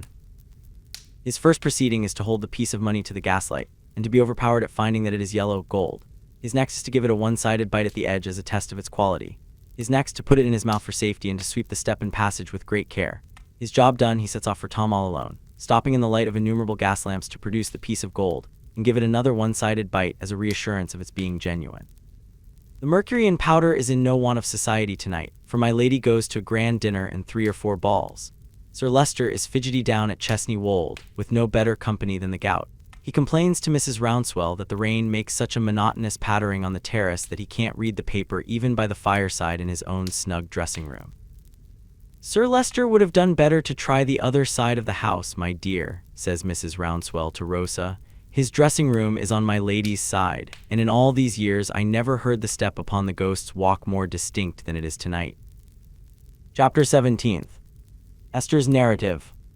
Richard very often came to see us while we remained in London, though he soon failed in his letter writing, and with his quick abilities, his good spirits, his good temper, his gaiety and freshness was always delightful. But though I liked him more and more the better I knew him, I still felt more and more how much it was to be regretted that he had been educated in no habits of application and concentration. The system which had addressed him in exactly the same manner as it had addressed hundreds of other boys, all varying in character and capacity, had enabled him to dash through his tasks, always with fair credit and often with distinction, but in a fitful, dazzling way that had confirmed his reliance on those very qualities in himself which it had been most desirable to direct and train. They were good qualities without which no high place can be meritoriously won, but like fire and water, though excellent servants, they were very bad masters. If they had been under Richard's direction, they would have been his friends, but Richard being under their direction, they became his enemies. I write down these opinions not because I believe that this or any other thing was so because I thought so, but only because I did think so, and I want to be quite candid about all I thought and did. These were my thoughts about Richard. I thought I often observed besides how right my guardian was in what he had said, and that the uncertainties and delays of the Chancery suit had imparted to his nature something of the careless spirit of a gamester, who felt that he was part of a great gaming system. Mr. and Mrs. Bayham Badger coming one afternoon when my guardian was not at home, in the course of conversation I naturally inquired after Richard. Why, Mr. Carstone, said Mrs. Badger, is very well and is, I assure you, a great acquisition to our society. Captain Swosser used to say of me that I was always better than land ahead and a breeze astarn to the midshipmen's mess when the purser's junk had become as tough as the foretopsail weather earrings. It was his naval way of mentioning generally that I was an acquisition to any society. I may render the same tribute, I am sure, to Mr. Carstone. But you won't think me premature if I mention it. I said no, as Mrs. Badger's insinuating tone seemed to require such an answer. Nor Miss Clare, said Mrs. Bayham Badger sweetly. Ada said no too and looked uneasy. Why, you see, my dears, said Mrs. Badger, you'll excuse me calling you my dears. We entreated Mrs. Badger not to mention it. Because you really are, if I may take the liberty of saying so, pursued Mrs. Badger, so perfectly charming. You see, my dears, that although I am still young, or Mr. Bayham Badger pays me the compliment of saying so. No, Mr. Badger called out like someone contradicting at a public meeting. Not at all. Very well, smiled Mrs. Badger, we will say still young. Undoubtedly, said Mr. Badger. My dears, though still young, I have had many opportunities of observing young men. There were many such on board the dear old Crippler, I assure you. After that, when I was with Captain Swosser in the Mediterranean, I embraced every opportunity of knowing and befriending the midshipmen under Captain Swosser's command. You never heard them called the young gentlemen, my dears, and probably would not understand allusions to their pipe-claying their weekly accounts, but it is otherwise with me, for blue water has been a second home to me, and I have been quite a sailor. Again, with Professor Dingo. A man of European reputation, murmured Mr. Badger. When I lost my dear first and became the wife of my dear second, said Mrs. Badger, speaking of her former husbands as if they were parts of a charade, I still enjoyed opportunities of observing youth. The class attendant on Professor Dingo's lectures was a large one, and it became my pride, as the wife of an eminent scientific man seeking herself in science the utmost consolation it could impart, to throw our house open to the students as a kind of scientific exchange. Every Tuesday evening there was lemonade and a mixed biscuit for all who chose to partake of those refreshments, and there was science to an unlimited extent. Remarkable assemblies those, Miss Summerson, said Mr. Badger reverentially. There must have been great intellectual friction going on there under the auspices of such a man. And now, pursued Mrs. Badger, now that I am the wife of my dear third Mr. Badger, I still pursue those habits of observation which were formed during the lifetime of Captain Swosser, and adapted to new and unexpected purposes during the lifetime of Professor Dingo. I therefore have not come to the consideration of Mr. Carstone as a neophyte, and yet I am very much of the opinion, my dears, that he has not chosen his profession advisedly. Ada looked so very anxious now that I asked Mrs. Badger on what she founded her supposition. My dear Miss Summerson, she replied, on Mr. Carstone's character and conduct. He is of such a very easy disposition that probably he would never think it worth while to mention how he really feels, but he feels languid about the profession. He has not that positive interest in it which makes it his vocation. If he has any decided impression in reference to it, I should say it was that it is a tiresome pursuit. Now, this is not promising. Young men like Mr. Allen Woodcourt, who take it from a strong interest in all that it can do, will find some reward in it through a great deal of work for a very little money, and through years of considerable endurance and disappointment. But I am quite convinced that this would never be the case with Mr. Carstone. Does Mr. Badger think so too? Asked Ada timidly. Why, said Mr. Badger, to tell the truth, Miss Clare, this view of the matter had not occurred to me until Mrs. Badger mentioned it. But when Mrs. Badger put it in that light, I naturally gave great consideration to it, knowing that Mrs. Badger's mind, in addition to its natural advantages, has had the rare advantage of being formed by two such very distinguished, I will even say illustrious, public men as Captain Swosser of the Royal Navy and Professor Dingo. The conclusion at which I have arrived is, in short, is Mrs. Badger's conclusion. It was a maxim of Captain Swosser, said Mrs. Badger, speaking in his figurative naval manner, that when you make pitch hot, you cannot make it too hot, and that if you only have to swab a plank, you should swab it as if Davy Jones were after you. It appears to me that this maxim is applicable to the medical as well as to the nautical profession. To all professions, observed Mr. Badger. It was admirably said by Captain Swosser, beautifully said. People objected to Professor Dingo when we were staying in the north of Devon after our marriage, said Mrs. Badger, that he disfigured some of the houses and other buildings by chipping off fragments of those edifices with his little geological hammer. But the professor replied that he knew of no building save the Temple of Science. The principle is the same, I think. Precisely the same, said Mr. Badger. Finely expressed, the professor made the same remark, Miss Summerson, in his last illness, when his mind wandering, he insisted on keeping his little hammer under the pillow and chipping at the countenances of the attendants. The ruling passion. Although we could have dispensed with the length at which Mr. and Mrs. Badger pursued the conversation, we both felt that it was disinterested in them to express the opinion they had communicated to us and that there was a great probability of its being sound. We agreed to say nothing to Mr. Jarndyce until we had spoken to Richard, and as he was coming next evening, we resolved to have a very serious talk with him. So after he had been a little while with Ada, I went in and found my darling, as I knew she would be, prepared to consider him thoroughly right in whatever he said. "And how do you get on, Richard?" said I. I always sat down on the other side of him. He made quite a sister of me. "Oh, well enough," said Richard. "He can't say better than that, Esther, can he?" cried my pet triumphantly. I tried to look at my pet in the wisest manner, but of course I couldn't. "Well enough," I repeated. "Yes," said Richard, "well enough. It's rather jog-trotty and humdrum, but it'll do as well as anything else." "Oh, my dear Richard," I remonstrated. "What's the matter?" said Richard. "Do as well as anything else." "I don't think there's any harm in that, Dame Durden," said Ada, looking so confidingly at me across him, "because if it will do as well as anything else, it will do very well, I hope." "Oh, yes, I hope so," returned Richard, carelessly tossing his hair from his forehead. "After all, it may be only a kind of probation till our suit is. I forgot, though, I am not to mention the suit. Forbidden ground. Oh, yes, it's all right enough. Let us talk about something else." Ada would have done so willingly and with a full persuasion that we had brought the question to a most satisfactory state, but I thought it would be useless to stop there, so I began again. "No, but Richard," said I, "and my dear Ada, consider how important it is to you both and what a point of honor it is towards your cousin that you, Richard, should be quite in earnest without any reservation. I think we had better talk about this, really, Ada. It will be too late very soon." "Oh yes, we must talk about it," said Ada, "but I think Richard is right. What was the use of my trying to look wise when she was so pretty and so engaging and so fond of him?" "Mr. and Mrs. Badger were here yesterday, Richard," said I, "and they seemed disposed to think that you had no great liking for the profession." "Did they, though?" said Richard. "Oh, well, that rather alters the case, because I had no idea that they thought so, and I should not have liked to disappoint or inconvenience them. The fact is, I don't care much about it, but oh, it don't matter, it'll do as well as anything else." "You hear him, Ada," said I.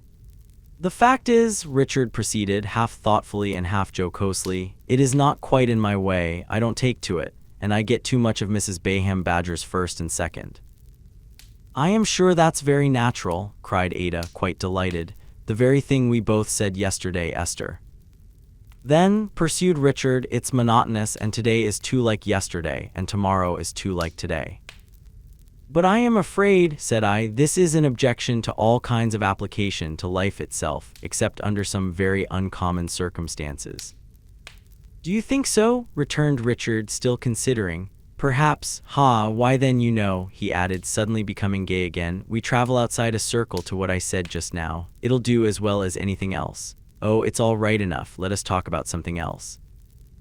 But even Ada, with her loving face, and if it had seemed innocent and trusting when I first saw it in that memorable November fog, how much more did it seem now when I knew her innocent and trusting heart? Even Ada shook her head at this and looked serious.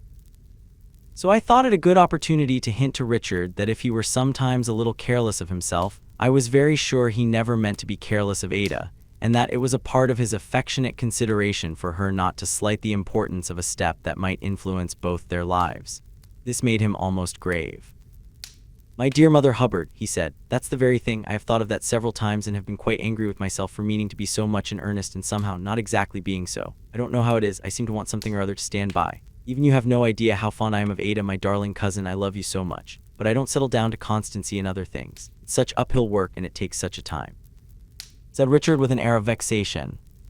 "That may be," I suggested, "because you don't like what you have chosen." "Poor fellow," said Ada, "I am sure I don't wonder at it." No, it was not of the least use my trying to look wise. I tried again, but how could I do it, or how could it have any effect if I could, while Ada rested her clasped hands upon his shoulder, and while he looked at her tender blue eyes, and while they looked at him? "You see, my precious girl," said Richard, passing her golden curls through and through his hand, "I was a little hasty perhaps, or I misunderstood my own inclinations perhaps. They don't seem to lie in that direction. I couldn't tell till I tried. Now the question is whether it's worth while to undo all that has been done. It seems like making a great disturbance about nothing particular." "My dear Richard," said I, "how can you say about nothing particular?" "I don't mean absolutely that," he returned. "I mean that it may be nothing particular because I may never want it." Both Ada and I urged in reply not only that it was decidedly worth while to undo what had been done, but that it must be undone. I then asked Richard whether he had thought of any more congenial pursuit. "There, my dear Mrs. Shipton," said Richard, "you touch me home. Yes, I have. I have been thinking that the law is the boy for me." "The law," repeated Ada as if she were afraid of the name. "If I went into Kenge's office," said Richard, "and if I were placed under articles to Kenge, I should have my eye on the hum, the forbidden ground, and should be able to study it and master it, and to satisfy myself that it was not neglected and was being properly conducted. I should be able to look after Ada's interests and my own interests, the same thing, and I should peg away at Blackstone and all those fellows with the most tremendous ardor." I was not by any means so sure of that, and I saw how his hankering after the vague things yet to come of those long-deferred hopes cast a shade on Ada's face. But I thought it best to encourage him in any project of continuous exertion, and only advised him to be quite sure that his mind was made up now. "My dear Minerva," said Richard, "I am as steady as you are. I made a mistake. We are all liable to mistakes. I won't do so any more, and I'll become such a lawyer as is not often seen. That is, you know," said Richard, relapsing into doubt, "if it really is worthwhile, after all, to make such a disturbance about nothing particular." This led to our saying again, with a great deal of gravity, all that we had said already, and to our coming to much the same conclusion afterwards. But we so strongly advised Richard to be frank and open with Mr. Jarndyce without a moment's delay, and his disposition was naturally so opposed to concealment that he sought him out at once, taking us with him, and made a full avowal. "Rick," said my guardian after hearing him attentively, "we can retreat with honor, and we will. But we must be careful for our cousin's sake, Rick, for our cousin's sake, that we make no more such mistakes. Therefore, in the matter of the law, we will have a good trial before we decide. We will look before we leap and take plenty of time about it." Richard's energy was of such an impatient and fitful kind that he would have liked nothing better than to have gone to Mr. Kenge's office in that hour, and to have entered into articles with him on the spot. Submitting, however, with a good grace to the caution that we had shown to be so necessary, he contented himself with sitting down among us in his lightest spirits, and talking as if his one unvarying purpose in life from childhood had been that one which now held possession of him. My guardian was very kind and cordial with him, but rather grave, enough so to cause Ada, when he had departed and we were going upstairs to bed, to say, "Cousin John, I hope you don't think the worse of Richard." "No, my love," said he, "because it was very natural that Richard should be mistaken in such a difficult case. It is not uncommon."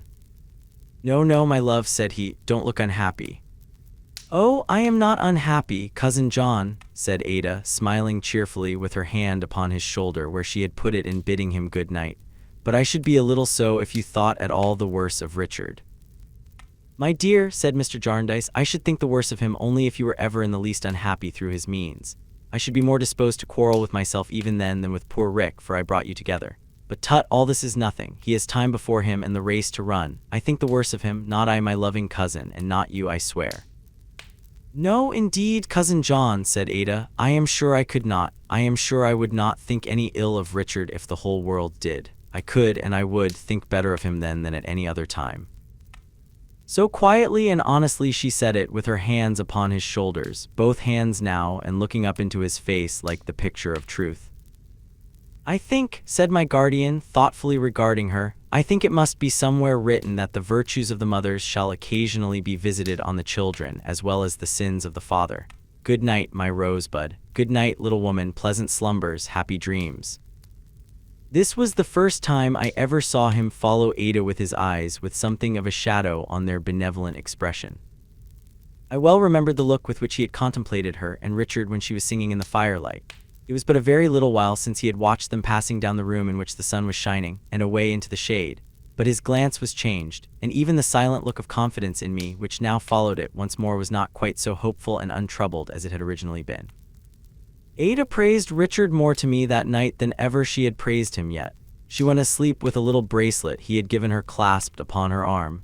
I fancied she was dreaming of him when I kissed her cheek after she had slept an hour and saw how tranquil and happy she looked.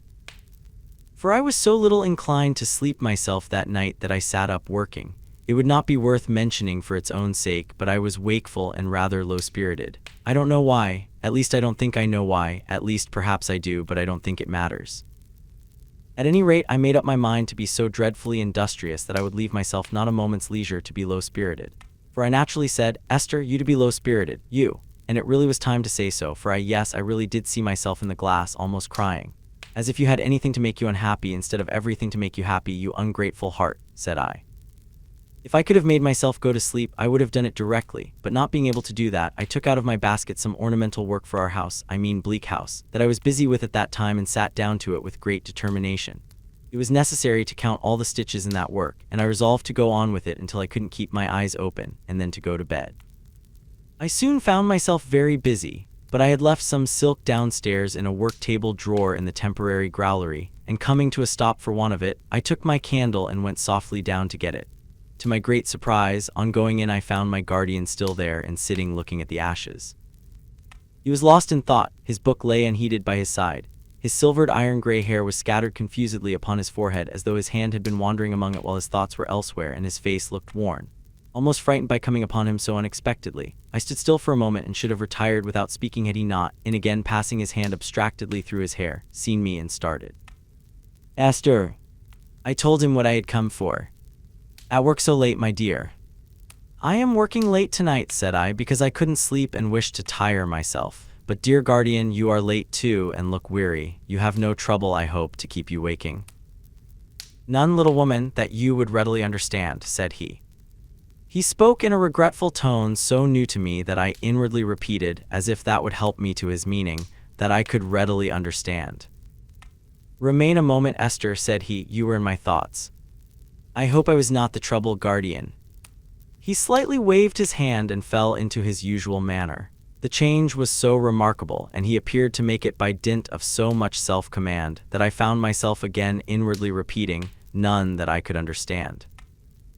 Little woman, said my guardian, I was thinking, that is, I have been thinking since I have been sitting here, that you ought to know of your own history all I know. It is very little, next to nothing. Dear guardian, I replied, when you spoke to me before on that subject. But since then, he gravely interposed, anticipating what I meant to say, I have reflected that your having anything to ask me and my having anything to tell you are different considerations, Esther. It is perhaps my duty to impart to you the little I know. If you think so, guardian, it is right.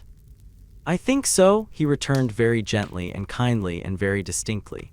My dear, I think so now. If any real disadvantage can attach to your position in the mind of any man or woman worth a thought, it is right that you at least of all the world should not magnify it to yourself by having vague impressions of its nature. I sat down and said after a little effort to be as calm as I ought to be, one of my earliest remembrances, guardian, is of these words. Your mother, Esther, is your disgrace and you were hers. The time will come, and soon enough, when you will understand this better and will feel it too, as no one save a woman can. I had covered my face with my hands in repeating the words, but I took them away now with a better kind of shame, I hope, and told him that to him I owed the blessing that I had from my childhood to that hour never felt it. He put up his hand as if to stop me. I well knew that he was never to be thanked and said no more. 9 years, my dear, he said after thinking for a little while, have passed since I received a letter from a lady living in seclusion, written with a stern passion and power that rendered it unlike all other letters I have ever read. It was written to me as it told me in so many words, perhaps because it was the writer's idiosyncrasy to put that trust in me, perhaps because it was mine to justify it. Told me of a child, an orphan girl then 12 years old, in some such cruel words as those which live in your remembrance. It told me that the writer had bred her in secrecy from her birth, had blotted out all trace of her existence, and that if the writer were to die before the child became a woman, she would be left entirely friendless, nameless, and unknown. It asked me to consider if I would, in that case, finish what the writer had begun. I listened in silence and looked attentively at him. Your early recollection, my dear, will supply the gloomy medium through which all this was seen and expressed by the writer, and the distorted religion which clouded her mind with impressions of the need there was for the child to expiate an offense of which she was quite innocent. I felt concerned for the little creature in her darkened life, and replied to the letter. I took his hand and kissed it. It laid the injunction on me that I should never propose to see the writer, who had long been estranged from all intercourse with the world, but who would see a confidential agent if I would appoint one. I accredited Mr. Kenge. The lady said of her own accord and not of his seeking that her name was an assumed one, that she was, if there were any ties of blood in such a case, the child's aunt. That more than this she would never, and he was well persuaded of the steadfastness of her resolution, for any human consideration disclose. My dear, I have told you all. I held his hand for a little while in mine. I saw my ward oftener than she saw me, he added, cheerily making light of it, and I always knew she was beloved, useful, and happy. She repays me 20,000-fold, and 20 more to that, every hour and every day. And oftener still, said I, she blesses the guardian who is a father to her. At the word father, I saw his former trouble come into his face. He subdued it as before, and it was gone in an instant, but it had been there, and it had come so swiftly upon my words that I felt as if they had given him a shock. I again inwardly repeated, wondering that I could readily understand, none that I could readily understand. No, it was true, I did not understand it, not for many and many a day. Take a fatherly good night, my dear, said he, kissing me on the forehead, and so to rest. These are late hours for working and thinking. You do that for all of us, all day long, little housekeeper. I neither worked nor thought any more that night. I opened my grateful heart to heaven in thankfulness for its providence to me and its care of me, and fell asleep. We had a visitor next day. Mr. Allan Woodcourt came. He came to take leave of us. He had settled to do so beforehand. He was going to China and to India as a surgeon on board ship. He was to be away a long, long time. I believe, at least I know, that he was not rich. All his widowed mother could spare had been spent in qualifying him for his profession. It was not lucrative to a young practitioner with very little influence in London, and although he was night and day at the service of numbers of poor people and did wonders of gentleness and skill for them, he gained very little by it in money. He was 7 years older than I, not that I need mention it, for it hardly seems to belong to anything. He told us, that he had been in practice 3 or 4 years, and that if he could have hoped to contend through 3 or 4 more, he would not have made the voyage on which he was bound. But he had no fortune or private means, and so he was going away. He had been to see us several times altogether. We thought it a pity he should go away, because he was distinguished in his art among those who knew it best, and some of the greatest men belonging to it had a high opinion of him. When he came to bid us good-bye, he brought his mother with him for the first time. She was a pretty old lady with bright black eyes, but she seemed proud. She came from Wales and had, a long time ago, an eminent person for an ancestor of the name of Morgan ap Carrig, of some place that sounded like Gimlet, who was the most illustrious person that ever was known, and all of whose relations were a sort of royal family. He appeared to have passed his life in always getting up into mountains and fighting somebody, and a bard whose name sounded like Crumlin Wallenwer had sung his praises in a piece which was called, as nearly as I could catch it, Mulin Willenwad. Mrs. Woodcourt, after expatiating to us on the fame of her great kinsman, said that no doubt wherever her son Allan went he would remember his pedigree, and would on no account form an alliance below it. She told him that there were many handsome English ladies in India who went out on speculation, and that there were some to be picked up with property, but that neither charms nor wealth would suffice for the descendant from such a line without birth, which must ever be the first consideration. She talked so much about birth that for a moment I half fancied, and with pain, but what an idle fancy to suppose that she could think or care what mine was. Mr. Woodcourt seemed a little distressed by her prolixity, but he was too considerate to let her see it, and contrived delicately to bring the conversation round to making his acknowledgments to my guardian for his hospitality, and for the very happy hours, he called them the very happy hours, he had passed with us. The recollection of them, he said, would go with him wherever he went, and would be always treasured. And so we gave him our hands one after another, at least they did, and I did, and so he put his lips to Ada's hand, and to mine, and so he went away upon his long, long voyage. I was very busy indeed all day, and wrote directions home to the servants, and wrote notes for my guardian, and dusted his books and papers, and jingled my housekeeping keys a good deal, one way and another. I was still busy between the lights, singing and working by the window, when who should come in but Caddy, whom I had no expectation of seeing. "Why, Caddy, my dear," said I, "what beautiful flowers!" She had such an exquisite little nosegay in her hand. "Indeed, I think so, Esther," replied Caddy. "They are the loveliest I ever saw." "Prince, my dear," said I in a whisper. "No," answered Caddy, shaking her head and holding them to me to smell. "Not Prince." "Well, to be sure, Caddy," said I, "you must have 2 lovers." "What, do they look like that sort of thing?" said Caddy. "Do they look like that sort of thing?" I repeated, pinching her cheek. Caddy only laughed in return, and telling me that she had come for half an hour, at the expiration of which time Prince would be waiting for her at the corner, sat chatting with me and Ada in the window, every now and then handing me the flowers again or trying how they looked against my hair. At last, when she was going, she took me into my room and put them in my dress. "For me," said I, surprised. "For you," said Caddy with a kiss. "They were left behind by somebody." "Left behind?" "At poor Miss Flight," said Caddy. Somebody who has been very good to her was hurrying away an hour ago to join a ship and left these flowers behind. No, no, don't take them out. Let the pretty little things lie here, said Caddy, adjusting them with a careful hand, because I was present myself and I shouldn't wonder if somebody left them on purpose. Do they look like that sort of thing? Said Ada, coming laughingly behind me and clasping me merrily round the waist. Oh yes, indeed they do, Dame Durden, they look very, very like that sort of thing. Oh, very like it indeed, my dear. Chapter 18th. Lady Dedlock. It was not so easy as it had appeared at first to arrange for Richard's making a trial of Mr. Kenge's office. Richard himself was the chief impediment. As soon as he had it in his power to leave Mr. Badger at any moment, he began to doubt whether he wanted to leave him at all. He didn't know, he said, really. It wasn't a bad profession. He couldn't assert that he disliked it. Perhaps he liked it as well as he liked any other. Suppose he gave it one more chance. Upon that, he shut himself up for a few weeks with some books and some bones, and seemed to acquire a considerable fund of information with great rapidity. His fervor, after lasting about a month, began to cool, and when it was quite cooled, began to grow warm again. His vacillations between law and medicine lasted so long that midsummer arrived before he finally separated from Mr. Badger and entered on an experimental course of Messrs. Kenge and Carboy. For all his waywardness, he took great credit to himself as being determined to be in earnest this time. And he was so good-natured throughout, and in such high spirits and so fond of Ada, that it was very difficult indeed to be otherwise than pleased with him.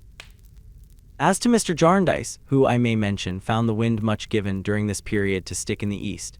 As to Mr. Jarndyce, Richard would say to me, he is the finest fellow in the world, Esther. I must be particularly careful, if it were only for his satisfaction, to take myself well to task and have a regular wind-up of this business now. The idea of his taking himself well to task, with that laughing face and heedless manner, and with a fancy that everything could catch and nothing could hold, was ludicrously anomalous. However, he told us between whiles that he was doing it to such an extent that he wondered his hair didn't turn gray. His regular wind-up of the business was, as I have said, that he went to Mr. Kenge's about midsummer to try how he liked it. All this time he was in money affairs, what I have described him in a former illustration, generous, profuse, wildly careless, but fully persuaded that he was rather calculating and prudent. I happened to say to Ada in his presence, half jestingly, half seriously, about the time of his going to Mr. Kenge's, that he needed to have Fortunatus' purse. He made so light of money, which he answered in this way, "My jewel of a dear cousin, you hear this old woman. Why does she say that? Because I gave £8 odd, or whatever it was, for a certain neat waistcoat and buttons a few days ago. Now, if I had stayed at Badger's, I should have been obliged to spend £12 at a blow for some heart-breaking lecture fees. So I make £4 in a lump by the transaction." It was a question much discussed between him and my guardian what arrangements should be made for his living in London while he experimented on the law, for we had long since gone back to Bleak House, and it was too far off to admit of his coming there oftener than once a week. My guardian told me that if Richard were to settle down at Mr. Kenge's, he would take some apartments or chambers where we two could occasionally stay for a few days at a time. But little woman, he added, rubbing his head very significantly, he hasn't settled down there yet. The discussions ended in our hearing for him, by the month, a neat little furnished lodging in a quiet old house near Queen Square. He immediately began to spend all the money he had in buying the oddest little ornaments and luxuries for this lodging. And so often as Ada and I dissuaded him from making any purchase that he had in contemplation which was particularly unnecessary and expensive, he took credit for what it would have cost and made out that to spend anything less on something else was to save the difference. While these affairs were in abeyance, our visit to Mr. Boythorn was postponed. At length, Richard having taken possession of his lodging, there was nothing to prevent our departure. He could have gone with us at that time of the year very well, but he was in the full novelty of his new position and was making most energetic attempts to unravel the mysteries of the fatal suit. Consequently, we went without him, and my darling was delighted to praise him for being so busy. We made a pleasant journey down into Lincolnshire by the coach, and had an entertaining companion in Mr. Skimpole. His furniture had been all cleared off, it appeared, by the person who took possession of it on his blue-eyed daughter's birthday, but he seemed quite relieved to think that it was gone. Chairs and table, he said, were wearisome objects. They were monotonous ideas. They had no variety of expression. They looked you out of countenance, and you looked them out of countenance. How pleasant, then, to be bound to no particular chairs and tables, but to sport like a butterfly among all the furniture on hire, and to flit from rosewood to mahogany, and from mahogany to walnut, and from this shape to that, as the humor took one. The oddity of the thing is, said Mr. Skimpole with a quickened sense of the ludicrous, that my chairs and tables were not paid for, and yet my landlord walks off with them as composedly as possible. Now, that seems droll. There is something grotesque in it. The chair and table merchant never engaged to pay my landlord my rent. Why should my landlord quarrel with him? If I have a pimple on my nose which is disagreeable to my landlord's peculiar ideas of beauty, my landlord has no business to scratch my chair and table merchant's nose which has no pimple on it. His reasoning seems defective. Well, said my guardian good-humoredly, it's pretty clear that whoever became security for those chairs and tables will have to pay for them. Exactly, returned Mr. Skimpole. That's the crowning point of unreason in the business. I said to my landlord, my good man, you are not aware that my excellent friend Jarndyce will have to pay for those things that you are sweeping off in that indelicate manner. Have you no consideration for his property? He hadn't the least. And refused all proposals, said my guardian. Refused all proposals, returned Mr. Skimpole. I made him business proposals. I had him into my room. I said, you are a man of business, I believe. He replied, I am. Very well, said I, now let us be businesslike. Here is an inkstand, here are pens and paper, here are wafers. What do you want?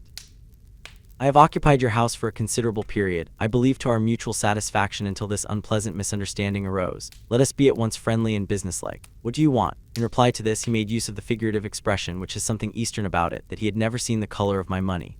My amiable friend, said I never have any money, I never know anything about money. Well, sir, said he, what do you offer if I give you time? My good fellow, said I have no idea of time, but you say you are a man of business, and whatever you can suggest to be done in a businesslike way with pen and ink and paper and wafers I am ready to do. Don't pay yourself at another man's expense, which is foolish, but be businesslike. However, he wouldn't be, and there was an end of it. If these were some of the inconveniences of Mr. Skimpole's childhood, it assuredly possessed its advantages too. On the journey, he had a very good appetite for such refreshment as came in our way, including a basket of choice hothouse peaches, but never thought of paying for anything. So when the coachman came round for his fee, he pleasantly asked him what he considered a very good fee indeed, now a liberal one, and on his replying half a crown for a single passenger, said it was little enough too, all things considered, and left Mr. Jarndyce to give it him. It was delightful weather. The green corn waved so beautifully, the larks sang so joyfully, the hedges were so full of wild flowers, the trees were so thickly out in leaf, the bean fields, with a light wind blowing over them, filled the air with such a delicious fragrance.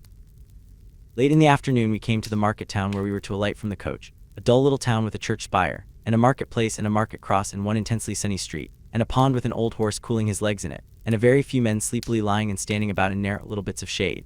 After the rustling of the leaves and the waving of the corn all along the road, it looked as still, as hot, as motionless a little town as England could produce. At the inn we found Mr. Boythorn on horseback, waiting with an open carriage to take us to his house, which was a few miles off.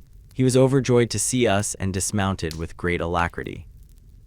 By heaven, said he after giving us a courteous greeting, this a most infamous coach. It is the most flagrant example of an abominable public vehicle that ever encumbered the face of the earth. It is 25 minutes after its time this afternoon. The coachman ought to be put to death. Is he after his time? Said Mr. Skimpole, to whom he happened to address himself. You know my infirmity. 25 minutes, 26 minutes, replied Mr. Boythorn, referring to his watch. With 2 ladies in the coach, this scoundrel has deliberately delayed his arrival 26 minutes. Deliberately, it is impossible that it can be accidental, but his father and his uncle were the most profligate coachmen that ever sat upon a box. While he said this in tones of the greatest indignation, he handed us into the little phaeton with the utmost gentleness and was all smiles and pleasure. I am sorry, ladies, he said, standing bareheaded at the carriage door when all was ready, that I am obliged to conduct you nearly 2 miles out of the way. But our direct road lies through Sir Leicester Dedlock's park, and in that fellow's property I have sworn never to set foot of mine or horse's foot of mine, pending the present relations between us while I breathe the breath of life. And here, catching my guardian's eye, he broke into one of his tremendous laughs, which seemed to shake even the motionless little market town. Are the Dedlocks down here, Lawrence? Said my guardian as we drove along, and Mr. Boythorn trotted on the green turf by the roadside. Sir Arrogant Numbskull is here, replied Mr. Boythorn. Ha ha ha, Sir Arrogant is here, and I am glad to say has been laid by the heels here. My lady, in nomming whom he always made a courtly gesture as if particularly to exclude her from any part in the quarrel, is expected, I believe, daily. I am not in the least surprised that she postpones her appearance as long as possible. Whatever can have induced that transcendent woman to marry that effigy and figurehead of a baronet is one of the most impenetrable mysteries that ever baffled human inquiry. Ha ha ha ha. "I suppose," said my guardian, laughing, "we may set foot in the park while we are here. The prohibition does not extend to us, does it?" "I can lay no prohibition on my guests," he said, bending his head to Ada and me with the smiling politeness which sat so gracefully upon him, "except in the matter of their departure. I am only sorry that I cannot have the happiness of being their escort about Chesney Wold, which is a very fine place. But by the light of this summer day, Jarndyce, if you call upon the owner while you stay with me, you are likely to have but a cool reception. He carries himself like an 8-day clock at all times, like one of a race of 8-day clocks in gorgeous cases that never go and never went. Ha ha ha. But he will have some extra stiffness, I can promise you, for the friends of his friend and neighbor Boythorn." "I shall not put him to the proof," said my guardian. "He is as indifferent to the honor of knowing me, I dare say, as I am to the honor of knowing him. The air of the grounds and perhaps such a view of the house as any other sightseer might get are quite enough for me." "Well," said Mr. Boythorn, "I am glad of it on the whole. It's in better keeping.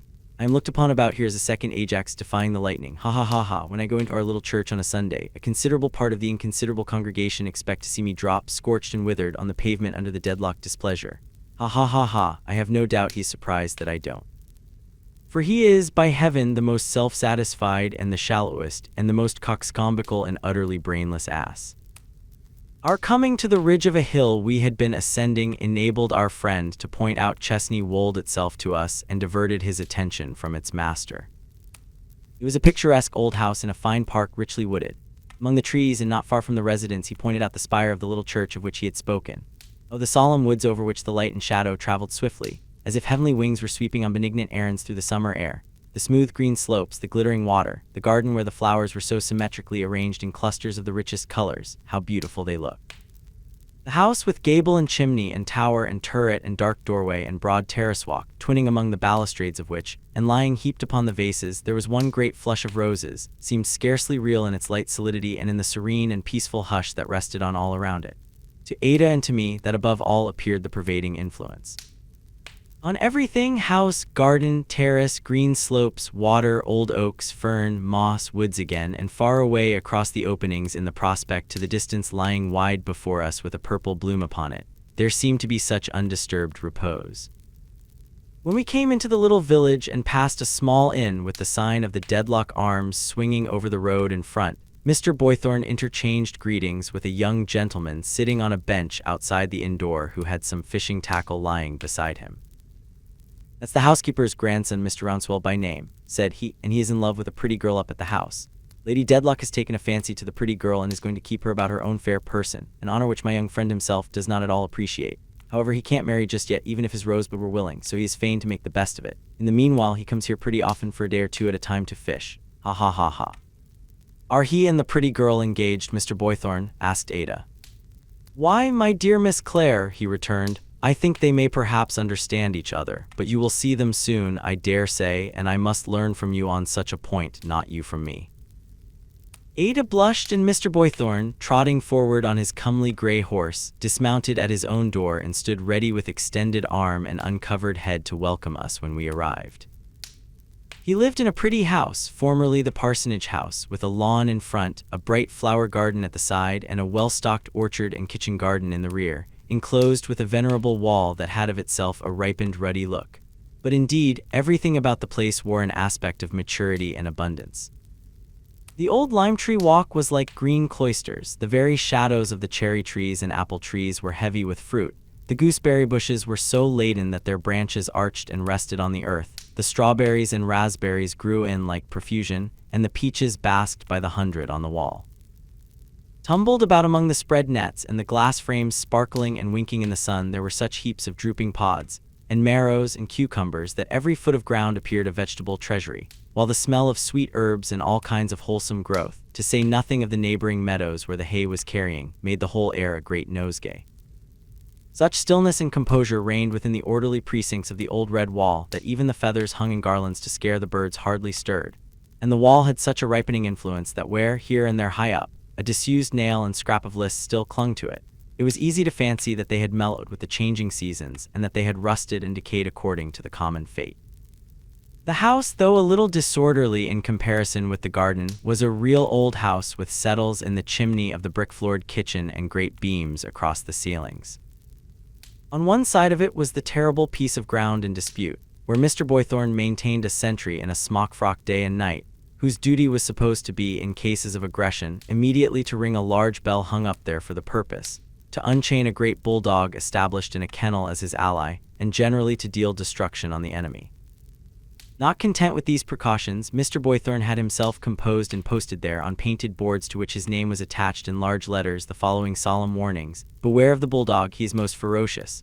Lawrence Boythorn. The blunderbuss is loaded with slugs. Lawrence Boythorn. Man-traps and spring guns are set here at all times of the day and night. Lawrence Boythorn. Take notice that any person or persons audaciously presuming to trespass on this property will be punished with the utmost severity of private chastisement and prosecuted with the utmost rigor of the law.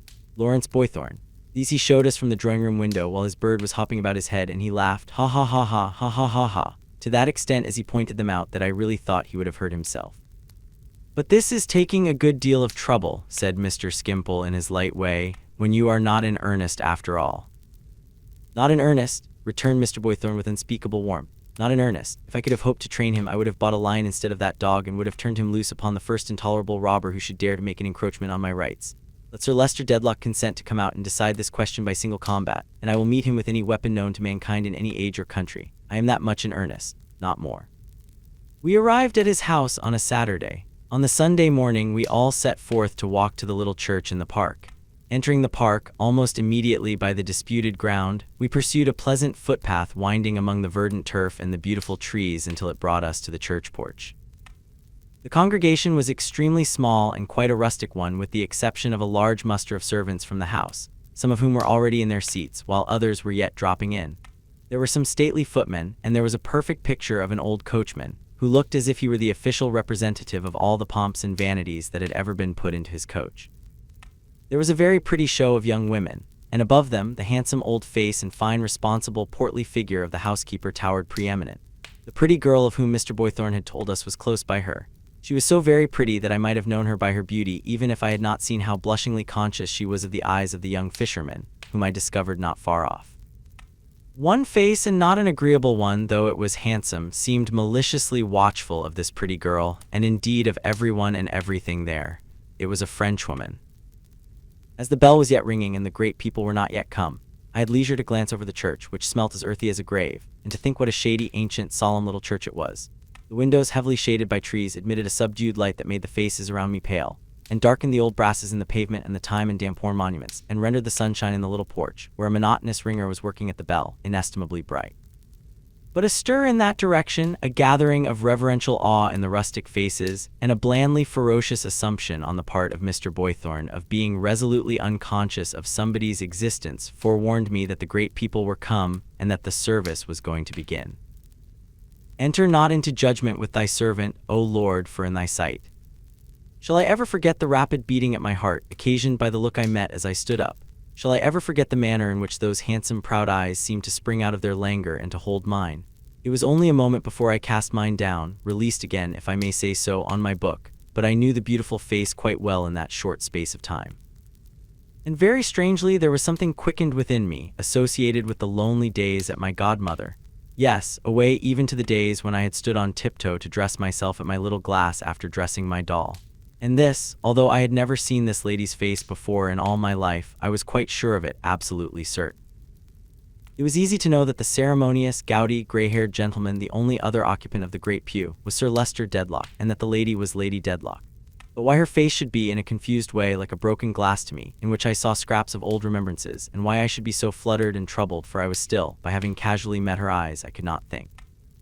I felt it to be an unmeaning weakness in me, and tried to overcome it by attending to the words I heard. Then, very strangely, I seemed to hear them, not in the reader's voice, but in the well-remembered voice of my godmother. This made me think, did Lady Dedlock's face accidentally resemble my godmother? It might be that it did a little, but the expression was so different, and the stern decision which had worn into my godmother's face like weather into rocks was so completely wanting in the face before me that it could not be that resemblance which had struck me. Neither did I know the loftiness and haughtiness of Lady Dedlock's face at all in anyone. And yet little Esther Summerson, the child who lived a life apart and on whose birthday there was no rejoicing, seemed to arise before my own eyes, evoked out of the past by some power in this fashionable lady. whom I not only entertained no fancy that I had ever seen, but whom I perfectly well knew I had never seen until that hour. It made me tremble so to be thrown into this unaccountable agitation that I was conscious of being distressed even by the observation of the French maid, though I knew she had been looking watchfully here and there and everywhere from the moment of her coming into the church. By degrees, though very slowly, I at last overcame my strange emotion. After a long time, I looked towards Lady Dedlock again. It was while they were preparing to sing before the sermon. She took no heed of me, and the beating at my heart was gone. Neither did it revive for more than a few moments when she once or twice afterwards glanced at Ada or at me through her glass. The service being concluded, Sir Leicester gave his arm with much taste and gallantry to Lady Dedlock, though he was obliged to walk by the help of a thick stick, and escorted her out of church to the pony carriage in which they had come. The servants then dispersed, and so did the congregation, whom Sir Leicester had contemplated all along. Mr. Skimpole said to Mr. Boythorn's infinite delight, as if he were a considerable landed proprietor in heaven. "He believes he is," said Mr. Boythorn. "He firmly believes it. So did his father and his grandfather and his great-grandfather." "Do you know," pursued Mr. Skimpole very unexpectedly to Mr. Boythorn, "it's agreeable to me to see a man of that sort." "Is it?" said Mr. Boythorn. "Say that he wants to patronize me," pursued Mr. Skimpole. "Very well, I don't object." "I do," said Mr. Boythorn with great vigor. "Do you really?" returned Mr. Skimpole in his easy light vein. "But that's taking trouble, surely. And why should you take trouble? Here am I, content to receive things childishly as they fall out, and I never take trouble. I come down here, for instance, and I find a mighty potentate exacting homage. Very well, I say, mighty potentate, here is my homage. It's easier to give it than to withhold it. Here it is. If you have anything of an agreeable nature to show me, I shall be happy to see it. If you have anything of an agreeable nature to give me, I shall be happy to accept it." Mighty potentate replies in effect, "This is a sensible fellow. I find him accord with my digestion and my bilious system. He doesn't impose upon me the necessity of rolling myself up like a hedgehog with my points outward. I expand, I open, I turn my silver lining outward like Milton's cloud, and it's more agreeable to both of us. That's my view of such things, speaking as a child." "But suppose you went down somewhere else tomorrow," said Mr. Boythorn, "where there was the opposite of that fellow or of this fellow. How then?" "How then?" said Mr. Skimpole with an appearance of the utmost simplicity and candor. "Just the same then, I should say, my esteemed Boythorn, to make you the personification of our imaginary friend. My esteemed Boythorn, you object to the mighty potentate. Very good. So do I. I take it that my business in the social system is to be agreeable. I take it that everybody's business in the social system is to be agreeable. It's a system of harmony, in short. Therefore, if you object, I object. Now, excellent Boythorn, let us go to dinner." "But excellent Boythorn might say," returned our host, swelling and growing very red, "I'll be." "I understand," said Mr. Skimpole. "Very likely he would." "If I will go to dinner," cried Mr. Boythorn in a violent burst and stopping to strike his stick upon the ground. "And he would probably add, is there such a thing as principle, Mr. Harold Skimpole?" To which Harold Skimpole would reply, "You know," he returned in his gayest manner and with his most ingenuous smile, "upon my life I have not the least idea. I don't know what it is you call by that name or where it is or who possesses it. If you possess it and find it comfortable, I am quite delighted and congratulate you heartily. But I know nothing about it, I assure you, for I am a mere child and I lay no claim to it, and I don't want it. So you see, excellent Boythorn, and I would go to dinner after all." This was one of many little dialogues between them which I always expected to end, and which I dare say would have ended under other circumstances, in some violent explosion on the part of our host. But he had so high a sense of his hospitable and responsible position as our entertainer, and my guardian laughed so sincerely at and with Mr. Skimpole as a child who blew bubbles and broke them all day long, that matters never went beyond this point. Mr. Skimpole, who always seemed quite unconscious of having been on delicate ground, then betook himself to beginning some sketch in the park which he never finished, or to playing fragments of airs on the piano, or to singing scraps of songs, or to lying down on his back under a tree and looking at the sky, which he couldn't help thinking, he said, was what he was meant for. It suited him so exactly. "Enterprise and effort," he would say to us on his back, "are delightful to me. I believe I am truly cosmopolitan. I have the deepest sympathy with them. I lie in a shady place like this and think of adventurous spirits going to the North Pole or penetrating to the heart of the torrid zone with admiration. Mercenary creatures ask, what is the use of a man going to the North Pole? What good does it do? I can't say, but for anything I can say, he may go for the purpose. Though you don't know it, of employing my thoughts as I lie here. Take an extreme case. Take the case of the slaves on American plantations. I dare say they are worked hard. I dare say they don't altogether like it. I dare say theirs is an unpleasant experience on the whole. But they people the landscape for me, they give it a poetry for me, and perhaps that is one of the pleasanter objects of their existence. I am very sensible of it, if it be, and I shouldn't wonder if it were. I always wondered on these occasions whether he ever thought of Mrs. Skimpole and the children, and in what point of view they presented themselves to his cosmopolitan mind. So far as I could understand, they rarely presented themselves at all. The week had gone round to the Saturday following that beating of my heart in the church, and every day had been so bright and blue that to ramble in the woods, and to see the light striking down among the transparent leaves and sparkling in the beautiful interlacings of the shadows of the trees, while the birds poured out their songs and the air was drowsy with the hum of insects, had been most delightful. We had one favorite spot, deep in moss and last year's leaves, where there were some felled trees from which the bark was all stripped off.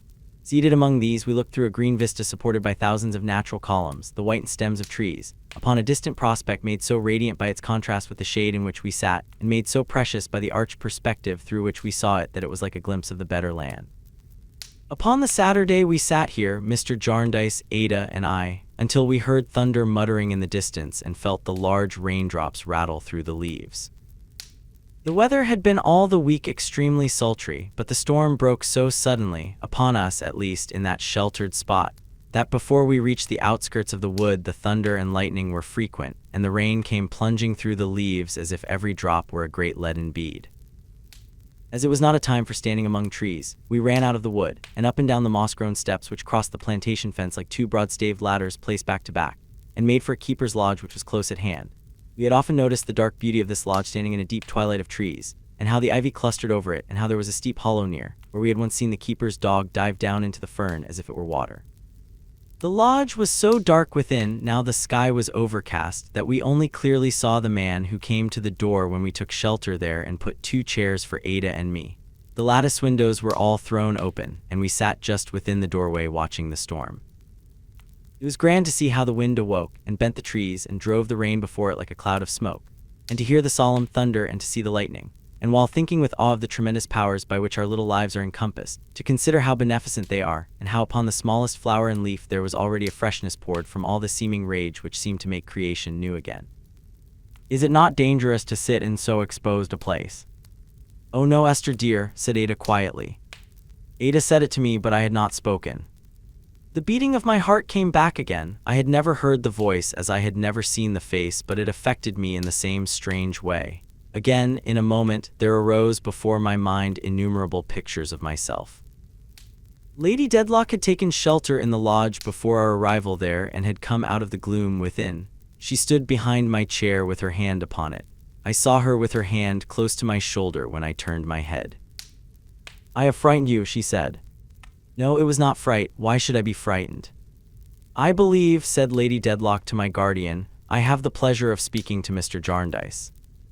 Your remembrance does me more honor than I had supposed it would, Lady Dedlock, he returned. I recognized you in church on Sunday. I am sorry that any local disputes of Sir Leicester's, they are not of his seeking, however, I believe, should render it a matter of some absurd difficulty to show you any attention here. I am aware of the circumstances, returned my guardian with a smile, and am sufficiently obliged. She had given him her hand in an indifferent way that seemed habitual to her and spoke in a correspondingly indifferent manner, though in a very pleasant voice. She was as graceful as she was beautiful, perfectly self-possessed, and had the air, I thought, of being able to attract and interest anyone if she had thought it worth her while. The keeper had brought her a chair on which she sat in the middle of the porch between us. Is the young gentleman disposed of whom you wrote to Sir Leicester about, and whose wishes Sir Leicester was sorry not to have it in his power to advance in any way? She said over her shoulder to my guardian. I hope so, said he. She seemed to respect him and even to wish to conciliate him. There was something very winning in her haughty manner, and it became more familiar. I was going to say more easy, but that could hardly be, as she spoke to him over her shoulder. I presume this is your other ward, Miss Clare. He presented Ada in form. You will lose the disinterested part of your Don Quixote character, said Lady Dedlock to Mr. Jarndyce over her shoulder again, if you only redress the wrongs of beauty like this. But present me, and she turned full upon me, to this young lady too. Miss Summerson really is my ward, said Mr. Jarndyce. I am responsible to no Lord Chancellor in her case. Has Miss Summerson lost both her parents, said my lady. Yes. She is very fortunate in her guardian. Lady Dedlock looked at me and I looked at her and said I was indeed. All at once she turned from me with a hasty air, almost expressive of displeasure or dislike, and spoke to him over her shoulder again. Ages have passed since we were in the habit of meeting, Mr. Jarndyce. A long time, at least I thought it was a long time until I saw you last Sunday, he returned. What, even you are a courtier or think it necessary to become one to me, she said with some disdain. I have achieved that reputation, I suppose. You have achieved so much, Lady Dedlock, said my guardian, that you pay some little penalty, I dare say, but none to me. So much, she repeated, slightly laughing. Yes. With her air of superiority and power and fascination, and I know not what, she seemed to regard Ada and me as little more than children. So, as she slightly laughed and afterwards sat looking at the rain, she was as self-possessed and as free to occupy herself with her own thoughts as if she had been alone. I think you knew my sister when we were abroad together better than you know me, she said, looking at him again. Yes, we happened to meet oftener, he returned. We went our several ways, said Lady Dedlock, and had little in common even before we agreed to differ. It is to be regretted, I suppose, but it could not be helped. Lady Dedlock again sat looking at the rain. The storm soon began to pass upon its way. The shower greatly abated, the lightning ceased, the thunder rolled among the distant hills, and the sun began to glisten on the wet leaves and the falling rain. As we sat there silently, we saw a little pony phaeton coming towards us at a merry pace. The messenger is coming back, my lady, said the keeper with the carriage. As it drove up, we saw that there were two people inside. There alighted from it with some cloaks and wrappers, first the Frenchwoman whom I had seen in church, and secondly the pretty girl, the Frenchwoman with a defiant confidence, the pretty girl confused and hesitating. What now, said Lady Dedlock, too. I am your maid, my lady, at the present, said the Frenchwoman. The message was for the attendant. I was afraid you might mean me, my lady, said the pretty girl. I did mean you, child, replied her mistress calmly. Put that shawl on me. She slightly stooped her shoulders to receive it, and the pretty girl lightly dropped it in its place. The Frenchwoman stood unnoticed, looking on with her lips very tightly set. I am sorry, said Lady Dedlock to Mr. Jarndyce, that we are not likely to renew our former acquaintance. You will allow me to send the carriage back for your two wards. It shall be here directly. But as he would on no account accept this offer, she took a graceful leave of Ada, none of me, and put her hand upon his proffered arm and got into the carriage, which was a little, low, park carriage with a hood. Come in, child, she said to the pretty girl. I shall want you. Go on. The carriage rolled away, and the Frenchwoman, with the wrappers she had brought hanging over her arm, remained standing where she had alighted. I suppose there is nothing pride can so little bear with as pride itself, and that she was punished for her imperious manner.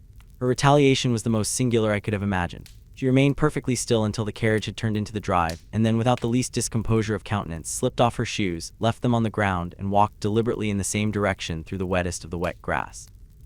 Is that young woman mad? Said my guardian. Oh no, sir, said the keeper, who, with his wife, was looking after her. Hortense is not one of that sort. She has as good a headpiece as the best, but she's mortal high and passionate, powerful high and passionate, and what with having notice to leave and having others put above her, she don't take kindly to it.